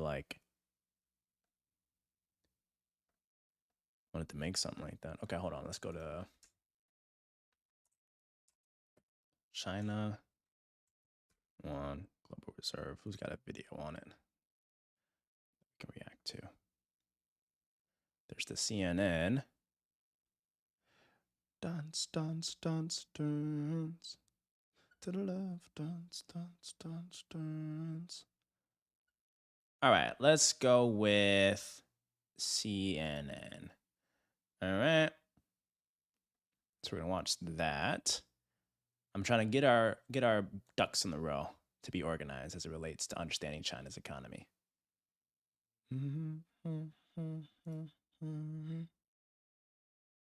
They be doing everything right? Who? China Times belong to a macro investing club trying to understand PPP and the Belt Road Initiative. South China Morning Post. Dun, dun, dun, dun, dun. There's a Japanese economy. What the heck? Tesla's dangerous doors. Oh, China's Megadam? What's happening with China's Megadam? Chinese brands are going global?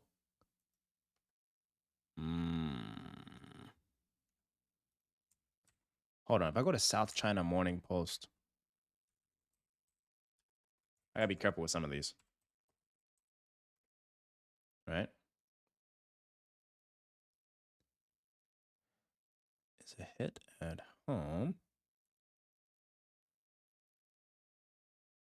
Snatch a snake. What the heck? Nope, not that. Zodiac sign. Dork social like news, China. I'm trying to find a good one that we could just watch that kind of like has a good summary of it, you know? Like, I wonder if The Economist has something that's like good. Economist on China. They have good stuff out here. All right, let's see. Civil War.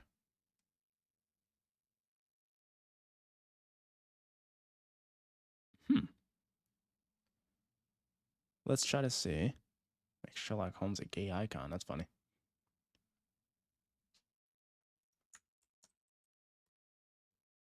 But then there's also like a Goldman Sachs version of it, right? Like Goldman Sachs macro. Hold on, this is good to watch.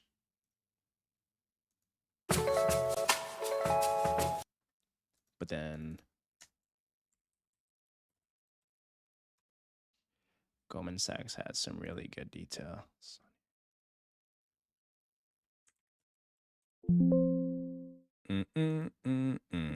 No, these are way too long, yo. These are way too long. We can go with bro, gotta get an ad. What is an ad blocker? What do those ad blockers do? Like, do they actually block the YouTube ads and stuff? Or like, what part of the ad blocker does it? How do I get an ad blocker?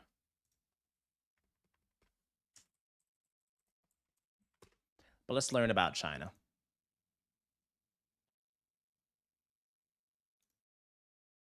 Okay, these are ICE and the Epstein files are literally everywhere. Literally everywhere. There's like so many different narratives to China. Wait, Richard, you be watching my videos without watching my ads? Richard be watching my videos without watching ads. That's crazy work. No, it's fine. It's fine. It's fine. It's okay. It's okay. We're not banking on AdSense anyway. It's okay. It's all right. All right. So much is happening in China. I don't even know where to start, but we're just going to try to figure out and work our way through to understand what is literally happening with the Chinese currency trying to become a global reserve currency. Do you guys know what a global reserve currency is? Let's first figure that out. List of global reserve currencies. All right. So the biggest one, of course, is the US dollar. All right. That means that a reserve currency has some type of embedded stability, use of value, and ability to exchange globally. Right? Meaning, if you were to go anywhere in the world, there is a 60% chance that they accept it as a form of value. The US dollar is quite simply dominant when it comes to being a reserve currency. That's why everyone is obsessed with like US dollars and US economy, US dollar stability, little things like that. Like that's why that is a very large piece of the global economic narrative is how stable the US dollar is. That's the first thing. The second is euro. The fancy euro is all over the place in Europe, and I think that's primarily why. The US dollar is global. The euro is just like all over the Europe countries. I think that's just like a de facto, like since they have the regions and they use the euro, like they're really strict and strong on that. So that's that. And then the other ones are kind of just like there's like a 60% US dollar, 20% euro, and then there's like a other pie. And that other pie just includes a bunch of these small ones. 6% Japanese yen, Great British pound, Chinese renminbi, right? Canadian dollar, Australian dollar, Swiss franc, little things like that. But the question is, a lot is happening in the world of China and their ability to try to bolster the economy. And I know I got to pay for Financial Times Premium, but we're not paying for that. We're going to watch a video on it. But President Xi Jinping in China is trying his best to just overall bolster the global economic attractiveness of China. And in order to do that, you got to just up the ranks and up the leaderboards when it comes to having your global reserve currency. Right now, it's like 2 or 3% for China, for the Chinese yuan. It's tiny. It's tiny. And I think President Xi Jinping has a vision to turn it into a notable competitor to the US dollar. But let's see what the CNN Business has to say about this here. Let's see if we get an ad. So Chinese leader Xi Jinping is challenging the US dollar with a desire to produce a, quote, powerful currency. In fact, he wants to see the renminbi become a global reserve currency. Now, the idea is not new. In fact, he raised the notion in a speech back in 2024. But over the weekend, a Chinese Communist Party journal published a commentary based on that speech, re-upping the idea and sending it out there to a wider audience.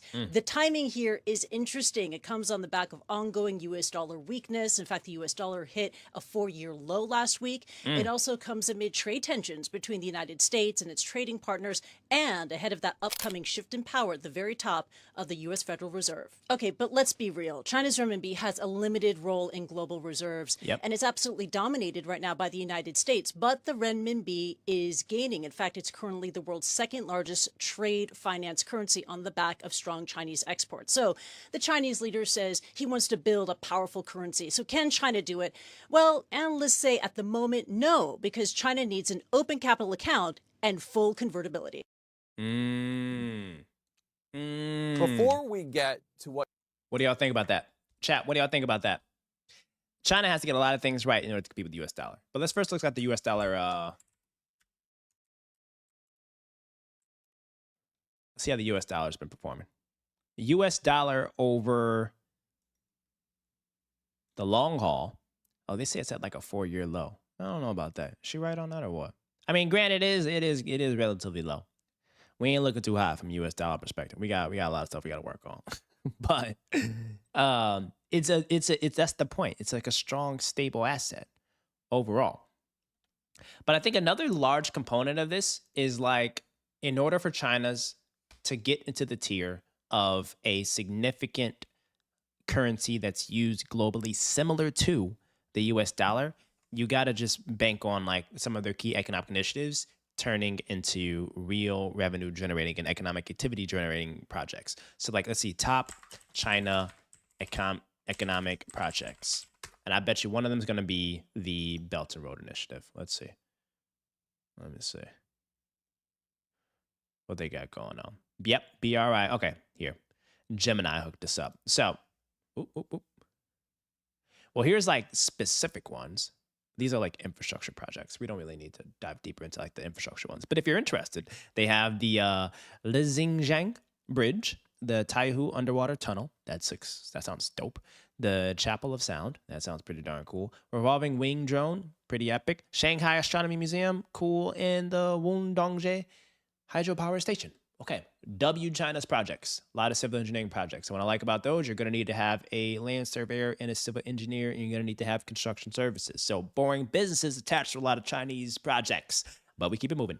Now, here's the top economic and infrastructure projects. So they want to do a Made in China initiative for global independence for China. All right, they're looking at huge tech and AI development in-house. They're launching a lot of their own models that are competing with OpenAI. I think DeepSeek is China, right? Chad, am I wrong? Isn't DeepSeek like a China platform? Yes or no? I think DeepSeek's China, right? It's got to be, right? They're doing their own 5G connectivity, robotics. I was at CES, and when I was at CES, there were literally so many Chinese robots. Like if robotics literally becomes a actual thing, China, I think, has the potential to dominate. I think they have the potential to dominate some of the actual robotics production. All right. Let me show y'all some clips.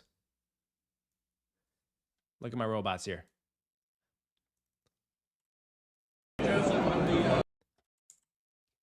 Hold on, not this one. Give you guys some CES highlights. Chinese robot here, right? You got some Chinese robots here. This one was dancing. I didn't tell it to pick this sound. They played it automatically, all right? I wasn't, racially generalizing them. Can you get a video of me? And then I asked this person here to film me with this robot. This Chinese robot right here, y'all. This Chinese robot, this has won the actual Chinese Robot Olympics. This is a marathon winner for robotics globally. And I wanted to race it, but they said they couldn't take it off of the thing. So I don't know if it's actually fast or not. But this actual device won the Chinese Olympics or Global Olympics for robotics. It's kind of cool. But China, we all know that China has literally the ability to dominate production, And the question is this going to be enough, at least on the Made in China initiative, for the robotics, for their AI, for their 5G connectivity, for their electric vehicles, all right? A lot of stuff out there is just like China's trying to become hyper independent, and it's slowly working, I think. But then there's this, the BRI, Belt and Road Initiative, which is a huge mega infrastructure project that is trying to connect the China-Pakistan economic corridor and kind of have like huge digital infrastructure. What's the status on BRI? Let's ask Gemini. Gemini, you're up, mate. What's the latest status on BRI? Because they've been talking about this for a very long time. Like, this isn't new news. They've been talking about this for like so freaking long. All right. Oh my goodness. Wait. Meg Kekar, thanks for joining the chat. How the heck you doing?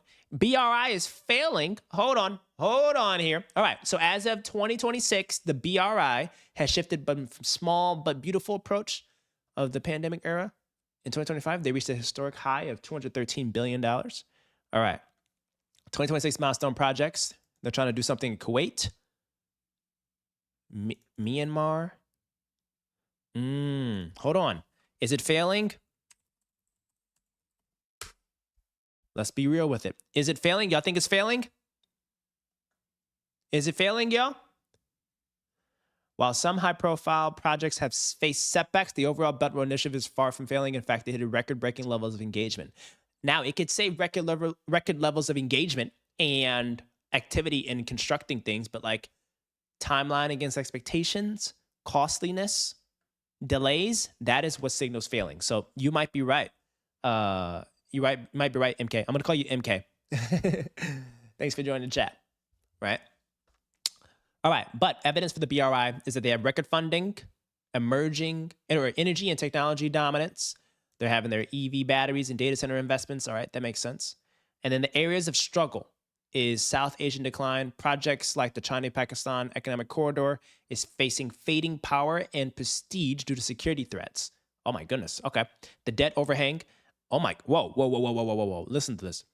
Approximately $1 trillion has been loaned to sovereign borrowers, many of whom, like Sri Lanka and Zambia, have struggled with repayment, leading to complex debt structurings. Oh, geez. Oh, snap. Financially, they might not know what they're doing, y'all. Financially, they just might not know what they're doing. Someone needs to staff somebody from Blackstone to help them with this BRI. Blackstone knows how to do projects. They're good. They're good at that. All right? So, folks from the Pacific and Europe have lost their interest overall. I just want to take a look. What does the BRI look like? Like, someone show me the BRI. I want to see what that looks like. This is the Belt and Road Initiative. This is what they're trying to build here. All right? They're trying to just connect all these things. What's the purpose of it? Hold on. What's the purpose of the BRI? Big picture.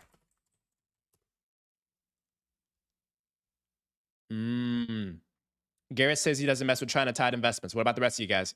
Y'all touching China? It's fundamental to reorient the global economy toward China and creating a vast China-centered network of trade routes, infrastructure, and political alliances. Okay, so they're trying to do whatever they can to just like get all of their regional partners just facing China so that they can just have significant self-reliance and all that. Yeah, the new Silk Road. That's what I was going to say. It's like a 2026 Silk Road, right? That makes a lot of sense, but it's hard to actually put into practice when you have a lot of different countries' personalities. But let's bring it all back. Let's bring it all back to the purpose of like the big question of what we want to ask is like, does China actually have what it takes to pull something off like this? To build the new Silk Road, to have their interdependence on their own AI, their own 5G, their own robotics, their own EVs. Like, is that feasible and is that possible? This seems like something that Genghis Khan would want to do.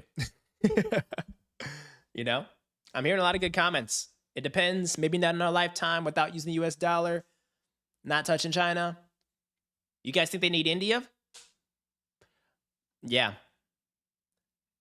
You think?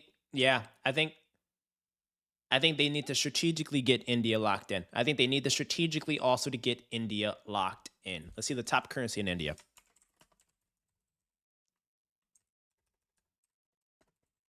The top currencies in India include the Indian rupee and then boom, the US dollar, right? Like you need to somehow displace the Indian economy away from the US dollar for what it does use it for to the Chinese currency.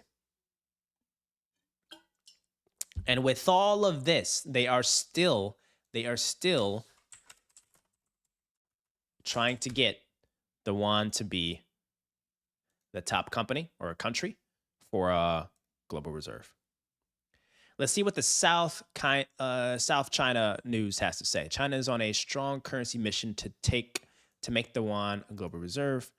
Okay, oh, everything literally makes you pay. Everything literally makes you pay. Oh my goodness, what do you think we're made of money? We're just trying to read and learn here. Isn't Johnny Harris making like a news site that's like free? Because someone give me access to that. Johnny, my guy, I kind of need access to that. My man. My man. All right. Now, I love to ask my Gemini folk here. All right. Do you think this... No, let's not let AI into it. Then they're going to start hacking my stuff. All right. But what do y'all think, chat? Look up PPP as an indicator of yuan strength. PPP as an indicator of yuan. Let's see. What's this? PPP conversion factor. I don't know what this is. Somehow it's been crushing it, A-Dub. What does this mean? PPP. Purchasing power parity indicates the Chinese yuan is significantly undervalued as market exchange rates. All right. It says it's undervalued right now, has room to grow. China purchasing power parity. You guys really are macro investors. We got a lot of macro top dogs in here, man. All right. All right, mates. But I just don't see it. I just don't see it. I think China has a lot of stuff going on. I think they're trying a lot of different projects, but I just really, I don't know. I'm a macro enthusiast. I'm not a macro expert. So I'm trying to understand like whether or not this China purchasing power parity thing is telling us like a good narrative here. You know? You know what? Let's put it into the vote. Because this one is a like what is even the question? What is even the question? Can China pull off a global reserve for the yuan? All right? Yes or no? Right? And this is kind of a de facto question of can China pull it off for the economic projects that they have and all the other initiatives, but like vote in the poll what you all think. Does China have what it takes to execute on this massive, ambitious plan to do the modern Silk Road with their Belt and Road Initiative, to launch a lot of these incredible, exciting projects like AI, infrastructure, 5G, robotics, EVs? Granted, they're making progress on all these. They're making a progress on a lot of this stuff, y'all. But is that good enough to transform this country's entire currency base into a very large global currency reserve like the US dollar? Keep in mind, the US dollar has 60% share in this. The next is zero. Then it's the Japanese yen. I don't understand why the Japanese yen is more of a larger penetrated reserve asset versus China. I think that's just like a structural thing in the short term. But I'm curious, chat. Go ahead and vote. We're not taking a position on it. We're not buying Chinese yuan for the chat capital. We are not. Let me disclose that. We are not buying Chinese stocks or Chinese yuan for the chat capital. We might look at Chinese stocks, though, low key. Let me tell you a little bit about KWeb. What y'all know about KWeb? KWeb is kind of like the QQQ of China. Relatively flat, but it's at like insanely significantly low values, KWeb. If you all are bullish on China and their ability to execute on their tech projects, KWeb could be a pretty interesting undervalued asset, right? So you just gotta, granted, a lot of this stuff is Alibaba, Tencent, right? But I think China's gonna fight hard to have tech dominance in the areas that they dominate at. It's just gonna take time. Like there's just a lot. Like look at this, from 2022 to 2026. It's just like an economy that's been slowly just sleeping. You know, slowly just sleeping. Not really sleeping. A lot of activity, but it's not turning into tangible results versus other alternative investment opportunities. So I think China is an incredible place. I think the economy is doing incredibly well. And I think the businesses have a lot of potential. They are adopting a lot of these crazy infrastructure projects, which TBD on if they're going to pull off, right? But they seem to be pretty busy. They seem to be overall pretty busy. So I'm curious what y'all think. Right now, it says 57% think that China can pull off the global reserve for the yuan. 20% or 43% say no. But if you haven't voted yet, go ahead and vote in the poll. And if you haven't smashed that like button, make sure you guys definitely do that, of course, because we're out here learning about China and figuring out what is the play to invest in China. What would be the play? And don't even get me started. Oh, Richard, you brought up a really good point. Don't even get me started on the talent. Don't even get me started on the talent. The engineers, the scientists, just the work ethic. Like in the future, I think China's full of just straight talent in a lot of areas where I think the U.S. might be slacking. So is this a short-term bet? Potentially not. Is this a long-term 50-year bet? I'm bullish on China. You guys should read this book. It was called... It's something about like a story. What was that book called about China? The Chinese economy? Best books on Chinese economy. It was like Sleeping Giant or something like that. Something called like Sleeping Giant. What is it? 6 books on it. What's the name of that book called, y'all? Don't know. It was something that my old boss told me to read. Schwarzman. Maybe what Steve Schwarzman's reading list. Tech Titans. Okay, Sleeping Giant.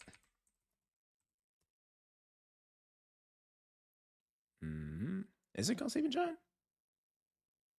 It's I think the Beige Book or something like that. Dealing with China.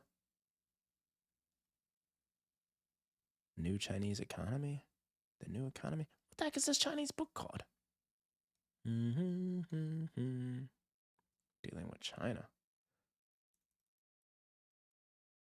Gemini, you're staffed. What's the China book called that has to do with the economic marathon 100-year thing? Oh, 100-year war? 100-year thing and maybe Sleeping Giant. I love AI. Duvid, what's up, legend? How the heck you doing? Let's see if AI can pull it off. Let's see if AI can pull it off. I'm looking for us. I'm looking for it. Yes. Yes. This is exactly what I was talking about. This here, guys. This here. The 100-year marathon. China's secret strategy to replace America as the global superpower. This right here. When I started, people were like, you need to read this. You know? This book right here, chat. This one. Wait, is this the one you were talking about? The Beige Book? But this right here. This is so good. It's a very long read, though. And it's very, like, for all the macro homies, you guys will love this. China's Secret Strategy to Replace America as the Global Superpower by Michael Pillsbury. Such a good friggin' read, chat. Such a good friggin' read. Such a good freaking read. Such a good read. You guys want the link? I don't get an affiliate link. I need to get that. So, you guys, it's just the book. I'm not scamming you or anything. Just read the dang book. All right. But it's really good. What else is there? I guess there's new ones that are better, but like I hear this one's just like a legacy thing that all the Wall Street pros used to like really be obsessed over. So, and I think the narrative's still relatively the same. I'd be surprised if it's like, you know, anything changed drastically different. But that's China, chat. Y'all bullish or what? Y'all bullish or what? Let's see what they have going on with here. If there's anything notable here. So critical. These 17 metals are crucial components of the products you use every day, even the device you're watching this on.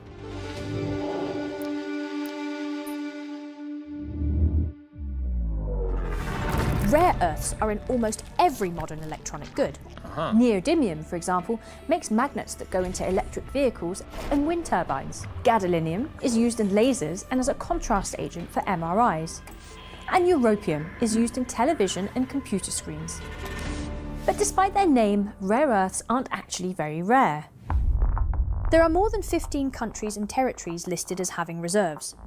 Brazil, for example, has the world's second largest reserves of rare earth elements. This is actually a great video. video. The world leader, though, is China. Its firms supply nearly 70% of the ore from which rare earths are extracted, and more than 90% of the refined materials. This is a really good America gets 80% of its rare earths like from production-wise, China. like the sound effects and everything. The first rare earths were discovered in the 1700s, but the industry really flourished after they were found in California in 1949. Then, in the 1980s, China began opening hundreds of mining and processing firms. The country surpassed America as the main producer at the turn. Chad, is there anywhere else that we can, like, is there anywhere else that has incredible amounts of, like, global commodity reserves of rare earth minerals that is untouched, that's soon to open up, that we could start getting some exposure into? You know? Like, is there anywhere that's, like, super exciting that has crazy deposits of something that's relevant? Not lithium. All right, maybe there's just not lithium in America, but like that we can like make a play on. What do y'all think? Of this century, China now controls the market, partly because of its huge scale, and partly because other countries were happy to avoid the extremely polluting work. Mining rare earths is only part of the process. Separating and purifying the minerals takes time and money. I want to go to China. In the West, I want to go to China, and I just want to be in the mix and figure all this stuff. Like I just want to be in the mix, talking to these people on the ground and just figuring out what is happening here. What's the play? It's more expensive, and there are stricter environmental regulations. China's dominance, though, is now creating a problem. In April 2025, Trump declared 34% tariffs on China, sparking fears of a trade war. 2 days later, China put export controls in place, meaning that rare earths could no longer be sent out of the country without a special license. Further restrictions were announced in October, though a 1-year delay was agreed after talks in South Korea. From 0 to 10, with 10 being the best, I would say the meeting was a 12. China's become more willing to hold up the supply of rare earths, but the world still needs them. The year-long truce might lead companies and governments to relax, but China knows the power of its rare earth weapon and will only be tempted to use it again. That means alternative options need to be developed. You know this guy Xi Jinping's been the president for like forever, and he keeps voting himself back in. He's such a gangster. So what could they be? No, not a gangster. He's actually like a politician, and you know he probably has sound leadership. To reduce America's reliance on China, Donald Trump's Defense Department has become the largest shareholder in the country's only rare earth SQM's producer, up 106%. MP Materials. Brazil and Australia also have large reserves. Anthony Albanese, Australia's Prime Minister, has signed a deal with Trump to cooperate on mining projects across the two countries. Today will be seen as a really significant day in our relationship. But it will take years to ramp up production to the levels needed to satisfy demand. That's right, mate. Alternatively, recycling could reduce the amount of new rare earths that need to be extracted in the first place. The ores that contain rare earths have quite low concentrations, so the best source of the metals is in the products that already exist. Apple has committed to a $500 million partnership with MP Materials to make magnets from recycled rare earths. How's MP Materials doing?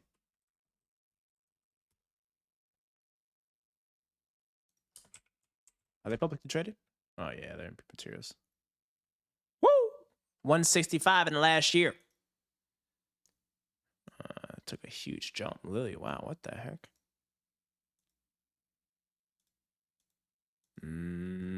Okay. Earths. We're thrilled to work together on a cutting-edge rare earth recycling line in Mountain Pass, California. This too will take years because there's a chicken and egg problem.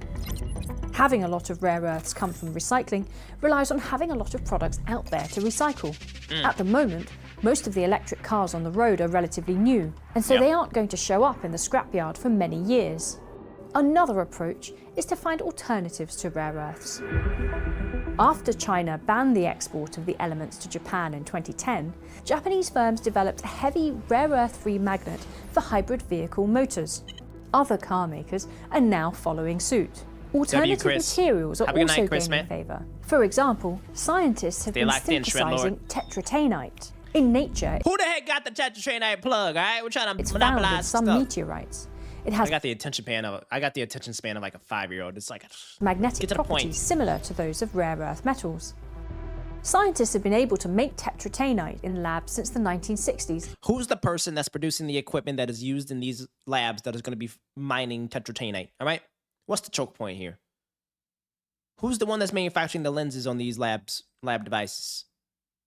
Who's doing the logistics of this? Does it need to be like cold chain logistics? You know? Little things like that, but it's slow and expensive. This is surface level stuff. Like we go below. Okay, I'm done with this. Wait. Now they're looking at ways to speed things up and get the price down. Yesterday's price, not today's price. Consistent investment is perhaps the most important way to see change. In the past, when China has restricted and then restored the supply of rare earths, companies have reduced investment into alternatives. But now that China's using its power over rare earths more often, the rest of the world has a strong reason to keep investing. Wow. That was good. I'm like that video. Great job, economists. Whoever the production team is, that was an amazing video. They did really good. Like the sound effects, the pacing, the B-roll, they crushed it. They did. That's how you know I got like a content brain now, guys. I take notice of these things. So, what we doing in China, chat? Chat, what we doing in China? Y'all like China? Y'all buying China? I think China's a nice bet. Oh, Duvid says check out China Beige Book. That's another book? Another book for us?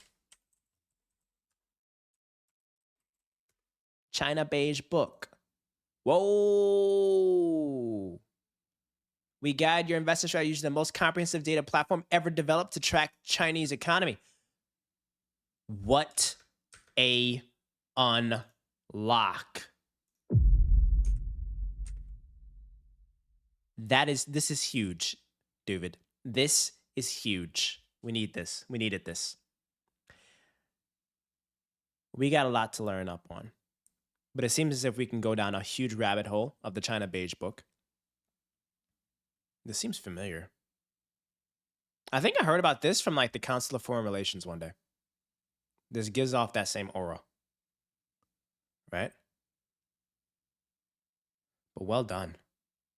Oh, Maxonomics' latest videos on YouTube? I gotta check those out. I gotta check those out. But that is China for you, chat. That is China. I'm bullish in the long term. I think right now, some of the short-term dislocation is going to create a little bit of an unlock in the markets for us. All right. I think that's a good thing is going to create a little. Oh, I wasn't even sharing my screen. But this is the China Beige Book, y'all. This is what Duvid told us to check out. The China Beige Book. I think I'm somewhat bullish on China. Short term, there's a little bit of dislocation that's like a little bit of noise. Oh my goodness. Let's eat some scorpions at a Beijing street food market. I am so freaking down. Beijing street food market. And I'm down for the other thing too, Twin. Just kidding. Beijing street food market. I just want to, bro, I'm so down. I will eat anything besides that. Boy, I'm not eating no dang grasshoppers. Oh, y'all eating grasshoppers? Y'all eating grasshoppers? I wonder if Doobie Dobop. I wonder if she went to China. Oh, she went to she went to a Korean Chinatown. She didn't go to actual. Oh wait, Chengdu. What's Chengdu? Good morning. We're in the heart of Sichuan province, Chengdu. My favorite word She's so cool. Like I like a chunky sauce. Look at the food. Because it sticks to the noodle. Oh. And it's just more flavorful. How's the best bite of the trip so far? Oh, that's also elite. ordered wontons, which is Chengdu, what other kind of food she got? okay. I'm such a third wheel.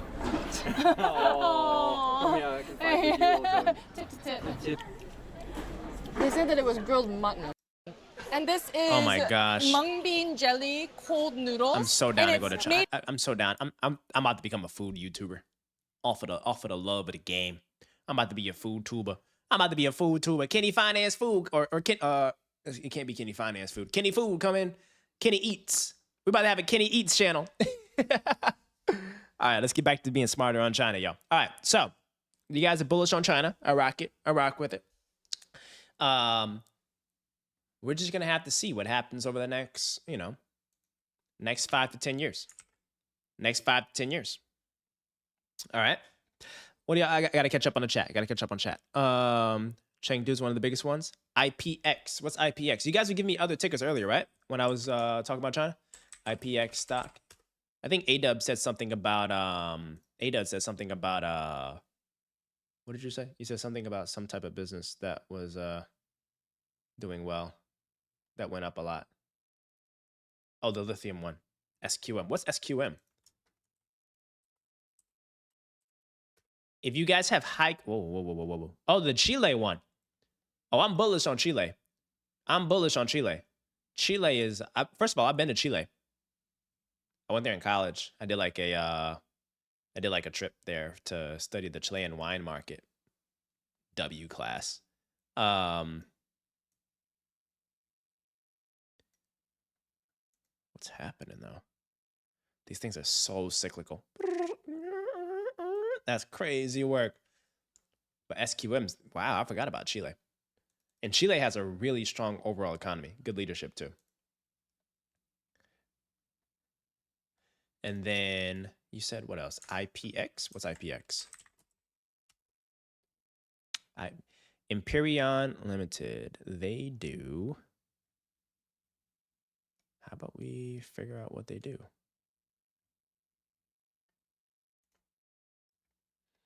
Empyrean is released. Outlining plans. Bro, what do? Can someone tell me what they do? Empyrean Limited? Okay, welcome to the titanium age. Empyrean aims to be a leading American titanium metal and critical minerals or materials company, using patented metal technologies to produce high-performance titanium alloys from titanium minerals or scrap titanium at lower energy cost and carbon emissions.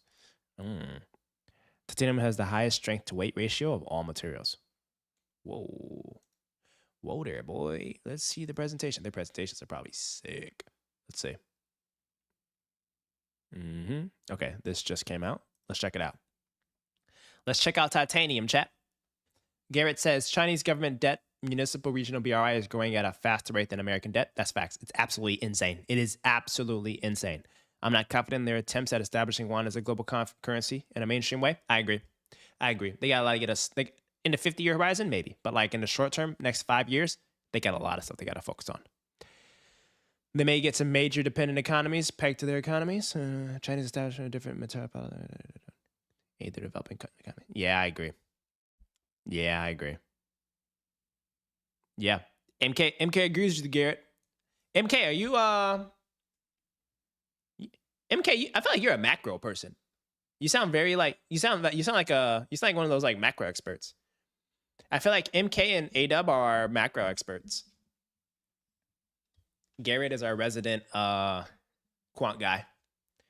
Me and Richard are our boring business guys. Me, Richard, and Edwin, rich topic. Yeah, we the boring business guys. David is our chief economist. Everybody's getting staffed here. Chris is our analyst. Chris is everybody's analyst.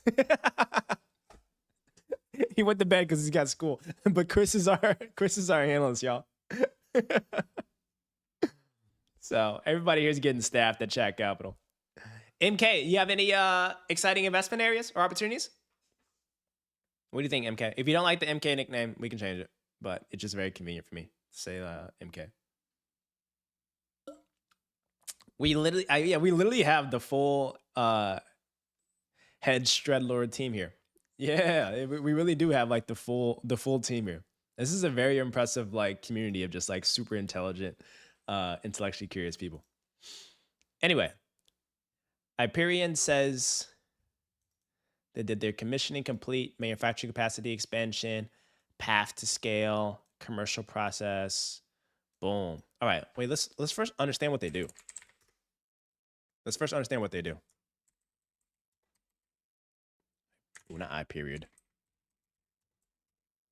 Hyperion.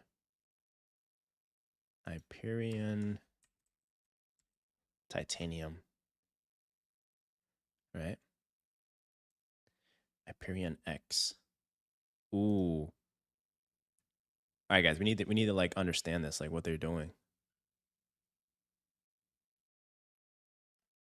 When was the last time they posted? They don't post no more?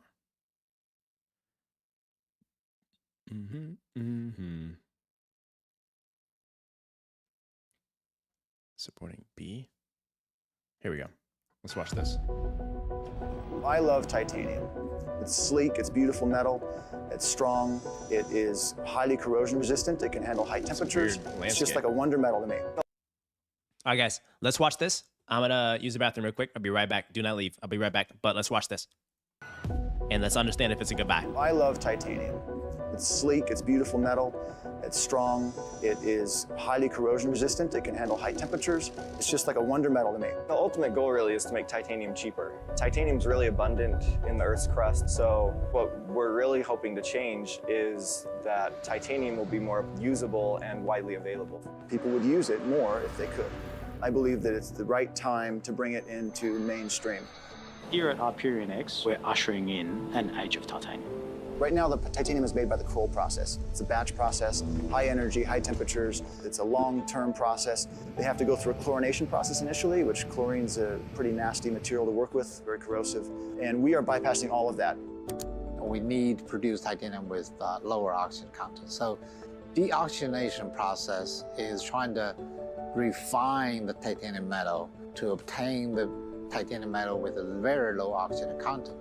So if we can convert titanium oxide directly to titanium metal, bypass chlorination process, we should have an advantage in terms of energy efficiency, in terms of the cost. Chat is learning time. We've learning come up time, with this and new it's process freaking snack called a time. HAMR process. It's a hydrogen-assisted magnesiothermic reduction process. It really can produce titanium metal at a significantly lower cost than the You're just blind as a Kroll bat, process. Garrett. Basically, we're doing JK, like things like this. Yeah, we gotta like zoom in on this, make it read it better. But a direct reduction. So what do they do? Do we learn about them? In our case, our processing approach is very simple, very straightforward. We are producing a powder, and we have a lot of flexibility in how we use that powder. The GSD process is a new process we developed to make spherical. Are we actually going to use this though? For 3D printing, we basically start with very fine particles. The particle fused together to get spherical powder for additive manufacturing. Why did they trim their video Or like if we this? take it straight into bar or why is wire it so or plate, like long? This is a very like scalable wide. process. We can make powder cheaper of the current primary titanium sponge that's available. So we'll have a U.S. supply chain. That's one thing that's very critical right now. We're missing a U.S. supply chain. Custom made? We have several thousand acres of mineral deposit already secured in Western Tennessee. So we will be able to take from the ground in Western Tennessee all the way to a final part. The process here on site for sample collection is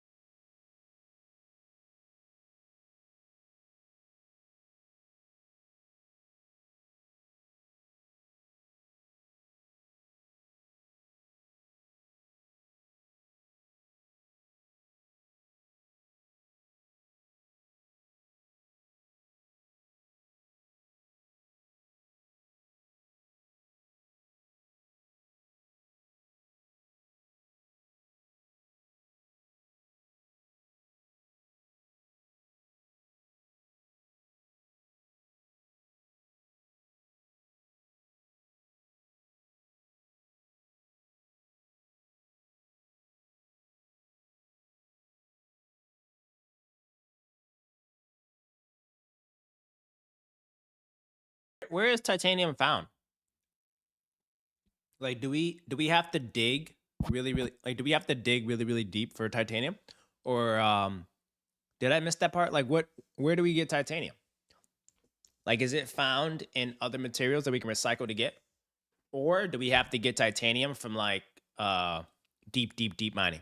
Or angular titanium powders at lower energy.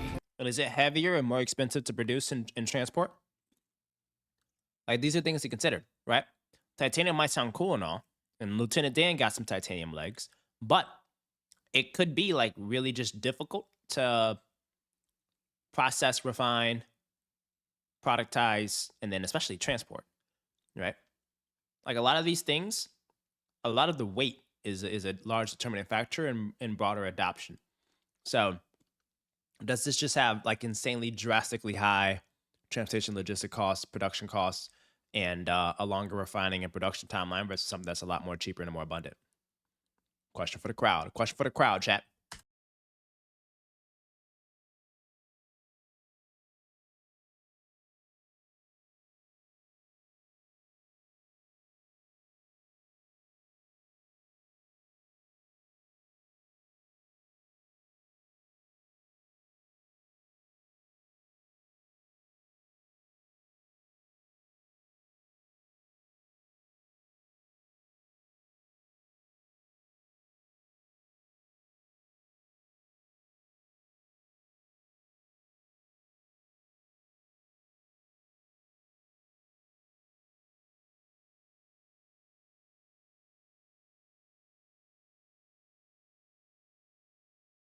To make critical components for a wide range of industries, including automotive, consumer, industrial, aerospace, and medical applications. Wow.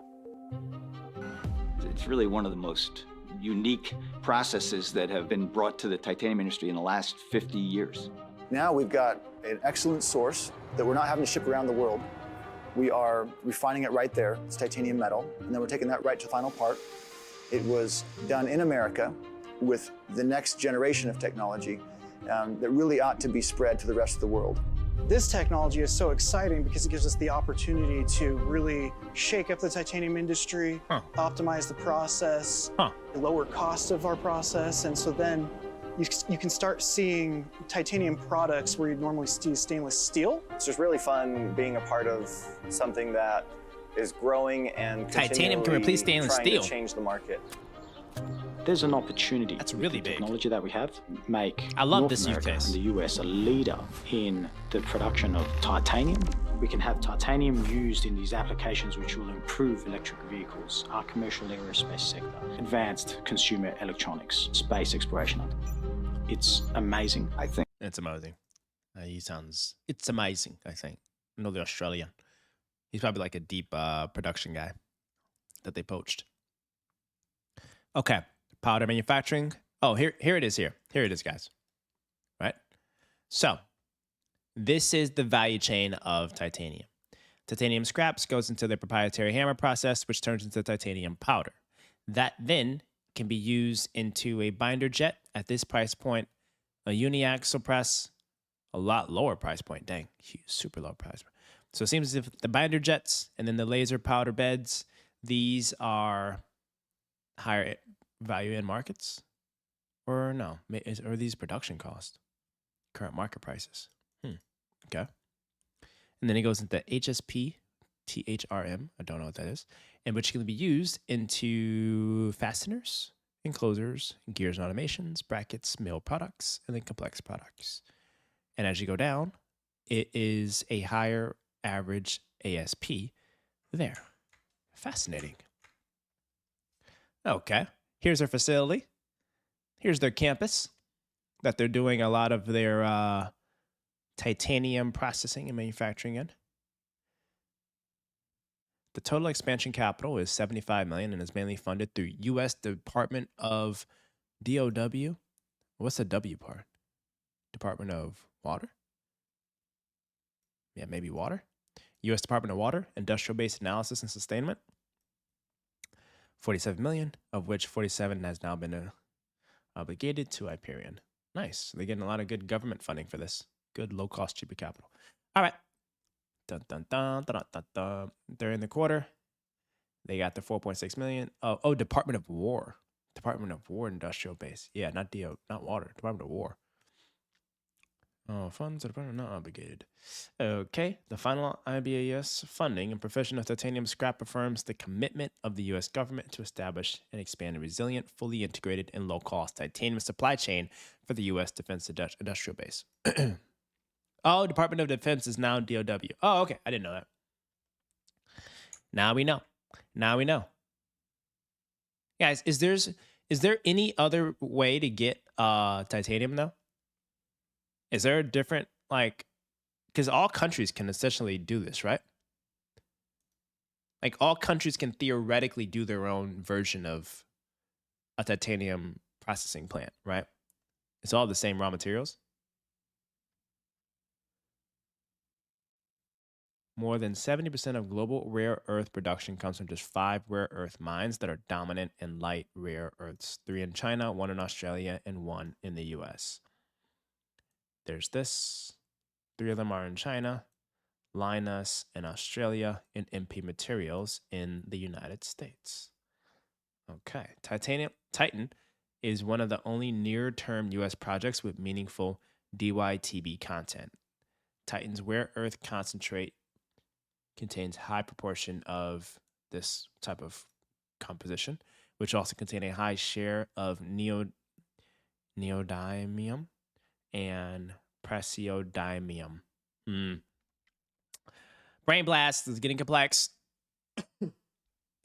Okay. Balance sheet. How much debt does this business have? Are they generating any revenue? Wait, is this business generating any revenue? Have we been spending all this time looking at something and don't even make no money? Do they generate revenue yet, guys? Hold on. Did we just spend a lot of time on something that ain't even generating revenue? It's all science projects. Hold on. Wait a minute. You show me those SEC filings right now. You show me those SEC filings right now, mate.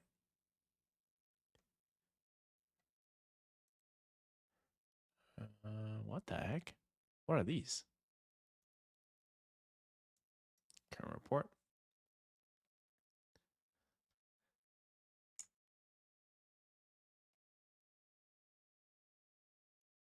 Okay, current report. Okay, dude, where are your numbers? Hiding all this information, making it so complex. I don't think they do any revenue. Do they do any revenue, guys? Not earning, burning cash. Yeah, that's what I thought. I was like, what the heck? What the heck? This ain't no cockroach. This is a science project. This isn't a cockroach business. This is a science project. Oh, man. It's kind of cool, though. It's kind of cool, though. I hope it actually... You're so funny. I don't even know what company you're looking at. I'm counting my aftermarket profits on SanDisk and Momentum. Hold on. Wait. Hold on. They're ripping aftermarket too? Dang!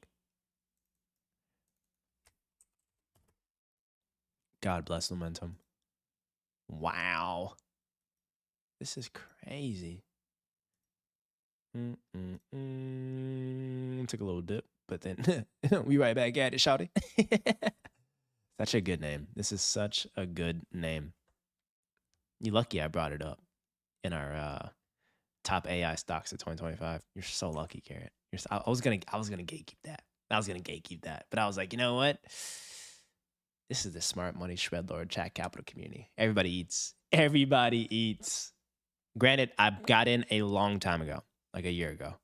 So I have not put in net new money at these prices. So I think you might have conviction that it'll rip. I'm hoping that it does too. But just for context, Garrett, I didn't put any net new money into it. All right. You know? Subscribe, like, show love to only King Shredlord. I love that. Nah, I'm not a king, man. People's champ, man. I'm just a people's champ. You know? I'm just a people's champ. You know what I'm saying? I just gotta be... Richard, we really gotta go on a trip, man. We gotta go on a trip to try out some Naohua Tofu, some brain tofu. Look at that. We had rabbit brain, and it was surprisingly very good. Okay, yeah, you're right. I This won't is- yuck the young. It's very creamy, I will say. You know, I'm so down to just, and then this is such a great resource. I'm going to email this to myself. China Beige Book. So many things going on in the markets, y'all. So many things going on in the markets. What else is happening? U.S. manufacturing is in retreat, and Trump's tariffs aren't helping. I mean, it's just almost impossible to like build a competitive argument to make and manufacture things in America. It's tough. It's really tough. It's really, really tough because it's just like he's throwing tariffs on China and other places, but it's like there's so many other places that you can just strategically just wrap around and go to. So I almost bought a toy business that had a huge supply chain thing in China, and we were going to buy that business and move the entire supply chain to Mexico to avoid the Chinese tariffs. And we still had almost nearly equivalent net margin. Granted, it was a little bit lower because it was not China, but we saved on some of the transportation costs. But like the cost of producing was relatively pricier than China. The only thing with China is just like the actual transportation costs from China to America. So like Mexico, I think people are sleeping on Mexico. Like Mexico has really good manufacturing capabilities, right? Like they are building out a very sound infrastructure and trade partner relationship with a lot of manufacturing businesses. Like there's a lot of stuff being manufactured and distributed from China to the US. That's good, legal, actual products. So I think there's a lot going on there, Shred Lords. It is a lot going on. Wow. What Oracle has to lose from OpenAI's rocky relationship? I don't even know what Oracle does. What is Oracle doing these days? Devon Energy to buy Colterra. KKR Liquid by a data center firm. KKR is still buying more data center stuff. Dang. That's crazy. Eldorado Gold to buy foreign mining company for about $3.8 billion Canadian dollars. How's our Royal Gold doing? RGLD. Oh, down there. It is chalked. All right, good thing we didn't buy that one. Good thing we didn't buy that one. So much to learn, so much to see. So much to see. It's a lot of stuff going on in the world. Anyway, Shred Lords, did just a refactory revamp on the Chinese goods. And you have some made in country without tariffs ready to import for American customers. Yeah, exactly, bro. Literally, exactly. So, chat, we learned a lot, man. We pushed almost should we play some Arc Raiders? Play some games? Nah, we signed a new brand deal with an awesome brand. I met with them like 3 hours ago, or like an hour before the stream. And they want to do a very deep, long-term partnership with some of the series that we have coming out. We have like a really exciting series coming out on just like business buying and all that. So we got to hustle and get them kind of like a brand deck of like what the ideas could look like. So that's what I'm going to be spending some time on. What else we got going on, guys? Chat Capitals, investors in G, Modine. How did they do? Yeah, we're making serious moves, guys. Making serious moves. As you see, Chat Capital is up, y'all. Chat Capital is up big, chat. We started with like $10. Now we're at 1,000. My goal is to have this hit 1 million, chat. But it's a big week. Big week. Making Chat Capital moves. New brand deals. Closing a deal Friday or the week after. We get no sleep, but we do it for the love of the game. So chat, I would tell you guys like this. Stay happy. Stay positive, you know? Keep rocking and rolling. We're learning every day with the stream and stuff. W Garrett for being in Twitch and YouTube. I appreciate you, legend. But whatever you guys are working on, stay heads down. Keep at it. Keep applying that pressure. You don't need to see the results today. You don't need to see the results tomorrow. You need to focus on the daily deposits of consistency, love for the game, and the purpose of what you're doing it for, right? So whatever it is you are working towards, you're building towards, or you're learning in life, a lot of you guys are in here and you're lifelong learners. So if you, whatever you are trying to learn towards, you can learn incrementally at least 1% more every day.